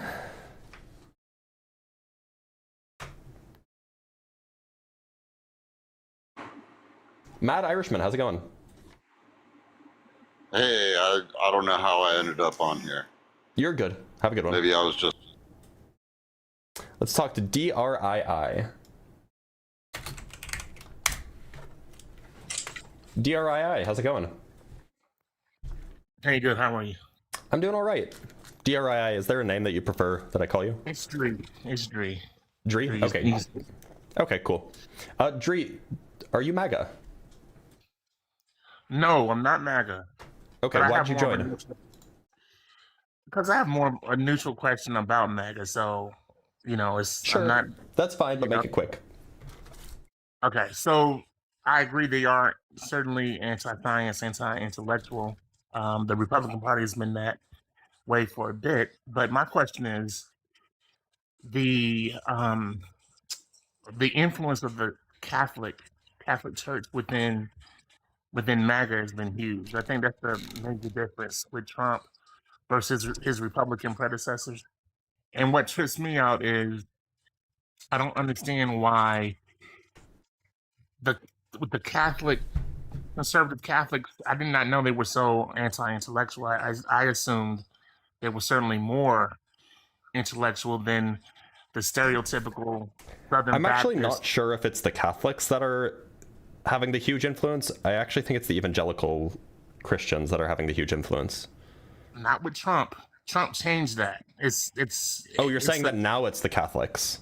Yeah, now it is. That's what distinguishes. Yeah, so Trump. that I don't know, and I probably can't comment on. But Dree, I'm gonna let you go because I'm looking for opposition. But thanks for being here. Let's talk to Good News. Hey, what's up? I am a MAGA supporter and a Catholic, so I can respond to what he's saying. But also, yeah, we're definitely not anti-science. We're the ones that are pro-science. You guys are, with all due respect, mostly. So go ahead, yeah. Okay, well, we can get to that. I do have a few questions really quick. This is just for my own edification. It's not for anything official. But so just 3 yes or no questions. You can also say unsure. Do you think that humans are the main cause of climate change? Unsure what is meant by main and whether, yeah. As in the so there are factors that would contribute to climate change, and you could say that humans account for at least 51% of those factors. Unsure about that. Okay. Do you think that the vaccines we typically administer to young children and infants, think like the MMR vaccine, the hepatitis vaccines, do you think that these are generally safe and effective? Well, it depends on what you mean by effective and safe. As in they do what they intend to do, and that they generally don't cause significant, unexpected, dangerous negative side effects, is what I mean by safe. Yeah, I would say that they have, they certainly seem to be indicating that they have side effects, that they're not completely safe. And do they intend to be completely safe? That's why I say generally. Yeah, but you know, then we could, you know, splitting hairs in between what generally means. But for some kids, they cause major damage. For others, they don't. So, yeah. I'm gonna put unsure. It's not that I'm unsure. It's that I think. Okay, so then no. Yeah, I would say that for some kids they are generally safe, and for some kids they're not. Okay, and do you think that humans evolved from non-human ancestors? Yeah, I do. Okay, cool. Yeah, so that's the. We don't even have to talk about. If you want to talk about those, we can, but we don't have to. It's just for my own interest. Now, I can explain to you what I mean by anti-science, if that would be helpful, and then we can have a conversation if you want. Yeah, I mean, I think that's great, but here's the thing: like, you know, you guys are the ones denying science. Like, you're even denying basic science, like what is a woman, what is a man. You guys kind of predicted that this is where that would go. Do you want me to define what I mean by anti-science, and then we can hopefully use that to inform a definition of. Or a conversation. Well, there's other examples, like with the COVID vaccine. I know you want to talk about examples. Would it be helpful if I tell you what I mean by anti-science? Sure. Yeah, go ahead. Okay. So what I mean when it comes to a political movement, what I mean by anti-science is that political movement systematically rejects or delegitimizes scientific consensus that is politically inconvenient, and that it undermines the institutions or the procedures used to produce that politically inconvenient scientific knowledge. That's what I mean. Does that make sense? Yeah, I think your definition is so broad that it could apply to both sides easily. Okay. Because both sides are guilty. So you would say, given that definition, you would say that MAGA is anti-science? I would say that almost every political party under your broad definition is anti-science. Oh. Well, I mean, like, in principle, there could be political parties that don't reject or delegitimize scientific consensus that's politically inconvenient. But this is my point. If you're going to have such a broad definition of what anti-science means, then you're just pulling everyone I'm not sure if it's particularly broad to say that if you reject science when it's politically inconvenient, that you're anti-science. I think that's just what a good definition of anti-science would be. But okay, so are the leftists anti-science? Are the leftists anti-science when they reject the science on the COVID vaccine? Which leftists? Are we talking about like the general left-wing movement? Are you talking about specific people? Are you talking about like progressives, Democrats? What are we doing? I'm talking about the 50% of the country that would consider themselves left-leaning. Okay. As far as I'm aware, no. Generally, the politicians on the left who made claims about the COVID vaccine were generally making claims that were in line with the scientific consensus. Wait, so when they first said that if you get the vaccine is completely safe, they said that, and then it wasn't. I'm sorry, who said that? Many people on the left when the vaccine was first coming out. Many people. Do you need me to give like specific people? That'd be good. What? Okay. How about Dr. Fauci? Dr. Fauci never said it was completely safe. Okay. Let me look up some specific people for you. 1 sec. Okay.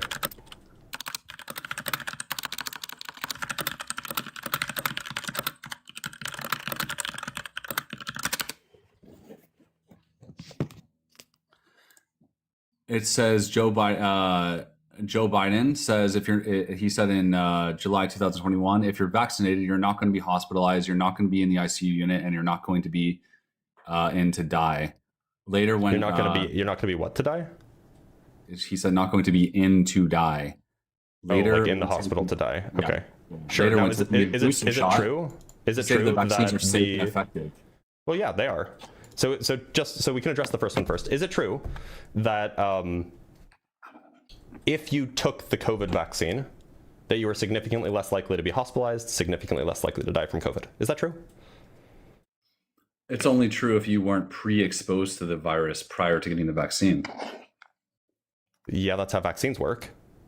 No, because if you have the point, vaccines don't cure you. Vaccines prevent you from, in this case, prevent you from having serious disease. No, my point is that if you had a prior exposure because you were infected prior to the vaccine, your immunity was going to be stronger than it was if you got the vaccine. And getting the vaccine was not. That wasn't the question. Yeah, it is. You said would you be significantly less likely to be hospitalized if you got the vaccine? My answer is it's dependent on whether you were infected prior to getting the vaccine. All else being equal, if you got the vaccine, would you be less likely to be hospitalized compared with those who didn't get the vaccine and die? You mean all else being equal if you were previously infected? Well, if all else being equal means that with no other information, were you less likely? Why are you? See, this is the very problem. Okay, can I just do you understand what all else being equal means? Yeah, I do, and this is the very problem when you're trying to say no, you can't look at any other contextual information. Look, if you want to compare like with like, then you can say the people who got the vaccine and had prior exposure were still safer than the people who just had prior exposure and didn't get the vaccine. Yeah, what I'm trying to say is that and let me just please finish. It'll take me 20 seconds. Sure, go ahead. Okay. That people like the leftists, like Joe Biden, Fauci, and others, who Fauci said it was safe and highly effective, they force the vaccine on us, even those that have had the prior exposure of the virus, when that wouldn't significantly boost our immunity beyond what we already have, and in fact introduce new health concerns. And now you're asking me to not even consider that context when that was our main point. We said I'm asking you to isolate a variable. Yeah, isolate a Yeah, that's like normal. That's a normal thing that we do in science. No, because what's very important is to determine whether someone has a prior immunity. If you have prior immunity, then you're just adding risk to yourself by introducing a new type of quote vaccine that has negative health effects. So you don't believe in isolating variables? That's not what I said. I said you're ignoring the context. Do you think that we should isolate the variable to see whether or not the vaccine is effective? if you're ignoring the context of what happened to someone prior to getting a vaccine, then you are anti-science. That's my point. So isolating variables is, in your view, not good. Here, let me show you something. No, of course, isolating variables in certain cases is fine, but if you're talking about whether the vaccine is safe overall, no, you need to take the context in. Like, you're ignoring information intentionally. Well, so this is data that talks about weekly infection rates, COVID infection rates, by age group and vaccination status. And this is on Statista. I can go pull up the actual chart if you want. So like here we're showing a reduction in infection rate amongst those who are fully vaccinated. I can show you some other data about hospitalization rates, about death rates. Mm-hmm. Here's another one. This is from Humboldt County. You're not really responding to my point. Like, if I had a prior exposure to the virus. So by the way, this data accounts for prior exposure. This is including everybody, including those who have had prior exposure, including those who have not. Okay, these are case rates in Humboldt County. This includes everybody. That's the point. Where does it say it? Where does it say that? It includes everybody. Where does it say it? Where does it say what? The point is that they're not accounting that. They're including everybody. Oh my gosh, dude. They're not bucketing by prior exposure, which means that they're not taking that into account when plotting these. So this would include everybody. Okay. So I'm going to ask you, if I had a prior exposure to the virus before the vaccine even became available, and then someone said, hey, here's the vaccine, you have to take it. Do you think that that's going to add significant immunity to myself with basically no downside in terms of health effects? I think it depends on when you got the prior exposure to, yes, and it depends on what variant it was. I mean, like, yes, when we make scientific statements, we don't typically make statements about individual, like when we're talking about how effective a medication is, for example, right? Like we could say that Aferin is like an effective. Is it a blood thinner? Is Aferin a blood thinner? I think it's a blood thinner. Aferin. It's a nasal spray used to relieve allergies, right? So we would say that Aferin is an effective allergy or temporary relief nasal spray for allergies, right? But of course, it's going to depend, like for an individual, it's going to depend like whether or not it's effective for you. It will depend on all sorts of things, like what is the cause of your allergies, what kinds of allergies you have, whether or not you have any sort of allergies to medications, all sorts of things. That doesn't make Aferin not effective. Yeah, but we're not talking about effectiveness. So we're talking about safety. And when we say that a drug is safe, again, we're talking about on a population scale, right?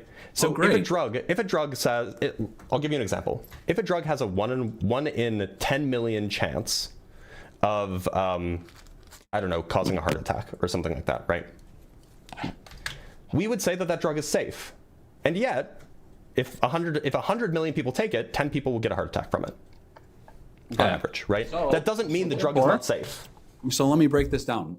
So you agree that if I had prior exposure, let's say right before the vaccine, in a way that my immunity was, fully intact from the prior exposure and I had recovered, and then I'm required to take the vaccine shortly after, you agree that that vaccine might not provide much of an immunological boost for me, right? Yeah, it may not. Right. Okay. Now, point number 2, you agree that there is in fact a potential of damage caused by the vaccine. In fact, I myself know several people indirectly I'm sure. that lost limbs due to blood clots and other things that happened, right after the vaccine. Yep.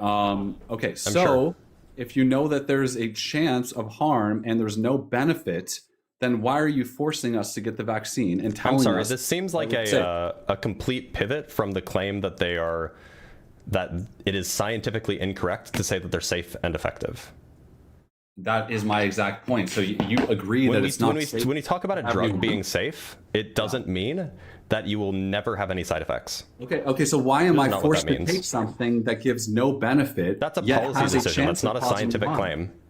This is my exact point. Who's the one that's anti-science? It has no benefit. There's no hold on, to be clear, there's no scientific input on whether or not you should or should not make some sort of vaccine policy. Yeah, absolutely. Actually, there is, because the way the policy there's works, not.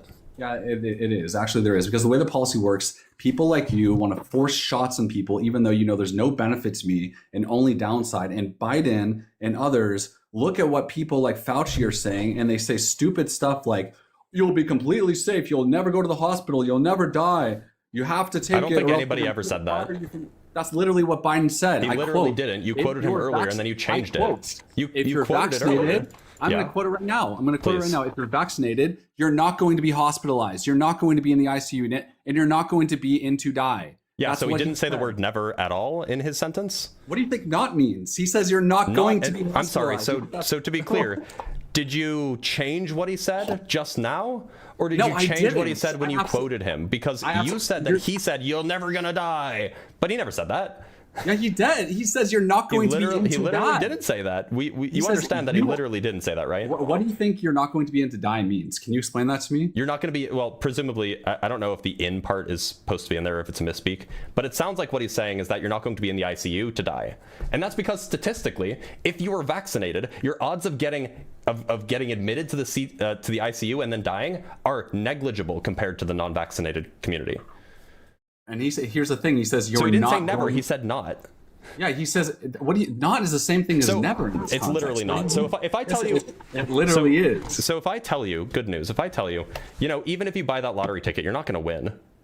Am I lying to you? It's possible that I'll win. Yeah. So yes, you are lying to me. Yeah. Okay. Okay, and if he says you're not going to be, whatever you say, bud. If he says you're not going to be hospitalized, you've surely never used the word "not" to refer to something rarely ever happening. I see. So you're actually now saying that President Biden was saying, "Well, look, actually, you could be hospitalized," but I'm not a mind reader, so I'm not going to make the claim. So, it's possible that Biden himself thought that it's a perfect vaccine. And if so, then he was wrong. Okay. It's also possible that he was referring to the statistical evidence that existed that indicated that it was incredibly effective. Yeah. Okay. So my point is, do you agree that he could have been referring to that? Well, I'm just reading his words. He says you're not going to be hospitalized. That's a very bold statement, when in fact it was completely so do you wrong. understand that he could have either been misinformed, which is possibility, or B, he was referring to the fact. Oh, okay. So you're not even going to let me finish my sentence? Go ahead. I mean, yeah. So you think that it's impossible that he was referring to the fact that it's statistically unlikely for you to be hospitalized and die from COVID if you're vaccinated? No. The way they actually you think that that's impossible? You think that that's not a possibility? Because I was alive, obviously, and I had eyes and ears. And when this happened, they were making it clear, if you had the shot, you're not going to be in the hospital. You're going to be completely safe. The shot is safe. Oh, but he didn't say that, right? By the way, can you read me the quote again, please? Yeah, he says, quote, "You're not going to be hospitalized." Tell me what that means. What does that mean? Well, I mean, so a reasonable, rational person would interpret it as, yeah, this is unlikely.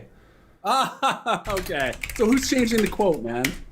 No, I'm telling you how it would be interpreted. Got it. So he says one thing, but I should interpret it some way else. And then when they tell us that we couldn't even transmit he didn't say it, never. We agreed that he said you're not going to be hospitalized. That means never. To be clear, no, not doesn't mean never. Yes, it does. If it's possible to be hospitalized, then it's possible. But he says you're not going to be hospitalized. So in fact, you know what's interesting? And I'm looking at the oversight.house.gov right now. So I'm just going to read you the findings. So Dr. Fauci defended President Biden's misleading statements at a 2021 CNN town hall that, quote, "If you're vaccinated, you're not going to be hospitalized, you're not going to be in the ICU unit, and you're not going to die." Specifically, Dr. Fauci indicated he believed President Biden actually meant for the most part rather than 100%. And then, of course, because this was written by the Republican Congress, however, that is not what President Biden stated. Yeah, I mean, yes, that's not what President Biden said. However, that is what Fauci believed he said. That's what a reasonable person would believe he said. or believe he meant, rather. So do we now agree you that guys- like do we agree that like sometimes language can be ambiguous, and also Biden was a senile old man who sometimes is misinformed or incorrect about things, and that doesn't say anything about the acceptance of scientific data, because it is more, by the way, just to be clear, just so we can circle back to where we started, it is absolutely more true that you are not going to be hospitalized, not going to be in the ICU, and not going to die from COVID than the opposite. It is closer to the scientific consensus to say that than to say, oh, the COVID vaccine won't help you at all. The COVID vaccine is dangerous. That's like the opposite of the scientific consensus. Did I ever say that? No, I said it's context dependent. And what I'm saying is that his claim was incredibly close to the scientific consensus. It wasn't exactly, even in a literal interpretation, but it is incredibly close. Yeah. There were so many people that died even after getting the vaccine and going to the hospital, and they made it seem like One second, and he said they made it seem like it was completely safe. They made it seem like you couldn't even transmit it, and then when the truth came out that no, you can transmit, the vaccine basically does very little. Oh, that's false. You've just been misinformed. I'm sorry. That's true. Yeah. But to be clear, let's talk about death rate. So this is in October. This is the end of 2021, beginning of 2022. Look at the death rate. See how the death rate compares for vaccinated versus unvaccinated? You mean when the new variant came out, basically? No, this isn't about a specific variant. This is about when the actually this is just over time. The variants change over time, of course, but this is over 2 years. So multiple different variants. So notice how across the board the death rate for vaccinated people was significantly lower than the death rate for unvaccinated people. Across the board. So let's see. Specifically, at the end of 2021 and the beginning of 2022, the death rate for vaccinated people, and they were only singly vaccinated, not doubly vaccinated, was less than 5 people per 100,000, and the death rate for unvaccinated folks was almost 35 people per 100,000. So like a 7-fold increase of death rate. Yeah. So at the end of 2021, beginning of 2022. Yeah. What you're doing is you're trying to draw a correlation between the vaccine, when the vaccine came out, and the fact that lower death rates. And wait a minute, hold on. The vaccine came out at the end of 2020, did it not? That might be right. So why don't we why don't we see the dip until what dip? It was always lower. It was lower the whole time. What? It was lower the whole time. Why don't we see the dip until end of 2021? What dip? It was lower the whole time. It was lower before the end of 2021 too. The dip in both graphs. What dip? Oh, you mean like this dip here? I can't see your mouse, but yeah, there's obviously a dip on both. Yeah. So after it decreases, that's the variants. That's a new variant that was spreading. That was less. It was probably a new variant. Yeah, and that variant was much more deadly amongst the unvaccinated than it was amongst the vaccinated. No, not the new variant was way less deadly, and that's what accounted for the there were several variants. This particular spike is explained either by the fact that it was winter and people tend to get sicker in the winter, or by the fact that it was a variant. I don't remember when all the new variants came out, but it could be explained by either case. The point is regardless of the time, the death rate was always higher for the unvaccinated than it was for the vaccinated. It was always higher. Yeah. But so here's my overall point. This is so. Do we agree that it is the case that if you were vaccinated, you were far less likely to die? It depends on the context. Again, what context? What context makes that statement false? If you agree, for myself, who had prior immunity prior to the vaccine because I had been exposed to the virus, no, it did not make me safer, and in fact, only added risk. But for other people, can you prove that? It's possible. Yeah, you agree that there's no immunological. It's possible, but can you prove it? I mean, like, look, do you have a scientific way of backing this? I mean, you agree that there's little to no immunological benefit if I had already had prior exposure around that same time frame. My point is, if there's little to no benefit, maybe okay, that's good enough for me. So maybe there's no benefit, and we agree that there is a downside, even if you think it's small. No. But here's the thing: there is a huge benefit to get vaccinated as a general claim for the population. Yeah, that's a huge benefit. That's different than when you isolate between different individuals. That's my whole point. Yeah. Do you think that? Do you think it was a good idea to suggest to the entire American population that you should get the vaccine? No, it wasn't a suggestion. It was forcing people, and a lot of people actually did. Was actually. By the way, just to address something before we pivot to that, we can pivot to that in a minute. We can pivot to that in a minute. We'll get to that in a minute. Okay. But I actually have to go, man. I'll come up later in like an hour or something. Okay. But I'm going to be done with the live soon, so you should stick around before you run away. Before you run away, let's just go over this. It'll take 5 minutes. It'll take 5 minutes. It'll take 5 minutes. I'm going to falsify exactly what you said. Okay. Well, you can leave, and then I'll just talk about it without you here. Then that's fine. Yeah. Good luck. Good luck with your falsities. But yeah, go ahead. So let's talk about. Here's a study that talks about the transmissibility of COVID post-vaccination. This is a meta-study. It's called Effectiveness of COVID-19 Vaccination on Transmission, a systematic review. This was published in 2023. We can just read the abstract. We're not medical scientists. The abstract is enough. Vaccination against infectious disease affords direct protection from vaccine-induced immunity and additional indirect protection for unvaccinated persons. A systematic review was conducted to estimate the indirect effect of COVID-19 vaccination. From PubMed and Embase, 31 studies were included describing the impact of original wild-type COVID-19 vaccines on disease transmission or viral load.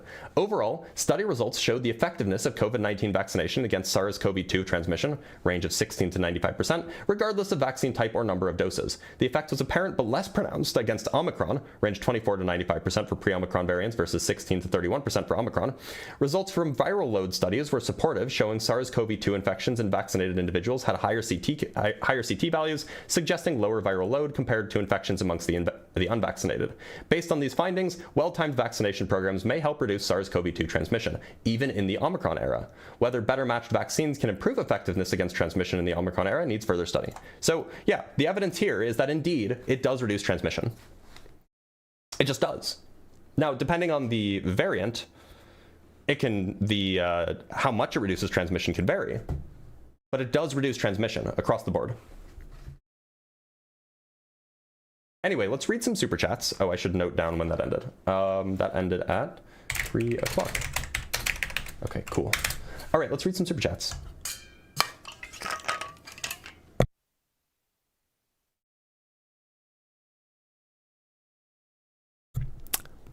Who wrote this? Qualified scientists? Yeah. You can go look at where these people worked.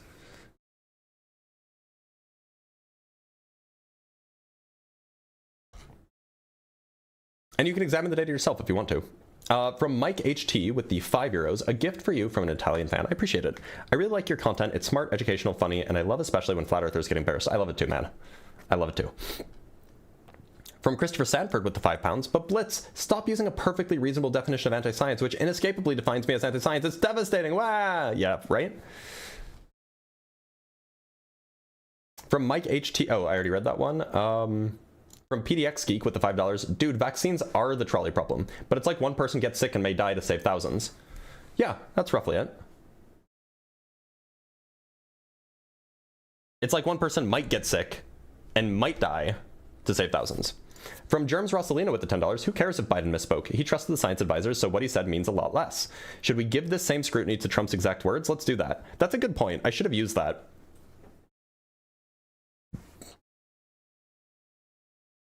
From Christopher Sanford with the £5, he said one thing, but I should interpret it some other way. Ask this Catholic how he should interpret the instruction to take slaves in the Bible. Yeah, that would have been a low blow. From Empiricist with the $2, Trumper says Biden wasn't exactly correct once. Yep. From Game Master Flash with the $10, the C-19 vax was never mandatory. In government jobs, test out options existed. You just had to get tested every day. Employers put conditions on employment. You can't show up drunk to work, for example. That's true. Yeah, I was going to bring that up, but he ran before I could. The point is that there are certain, like, if you're allowed to be fired in most states, you're allowed to be fired for basically any reason. It just happened to be that most smart people believed that they didn't want people who were possible disease vectors wandering around their workplace. All right, I'm going to double check that there aren't any cash apps or anything like that. Looks like we don't have any, so we are in the clear. All right, everybody, I'm going to end the live stream here. Thank you guys so much for watching, for enjoying. These, by the way, all of these conversations are going to go up on YouTube. So if you missed them, feel free to watch them again there.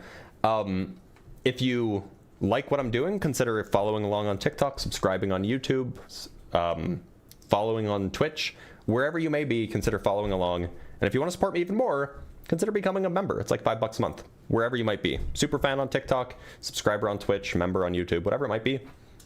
if you like it. If you don't, it's fine too. Or if you don't have the money, that's also fine. All right, I will see you guys tomorrow for some more debates. Until then, take care, everybody.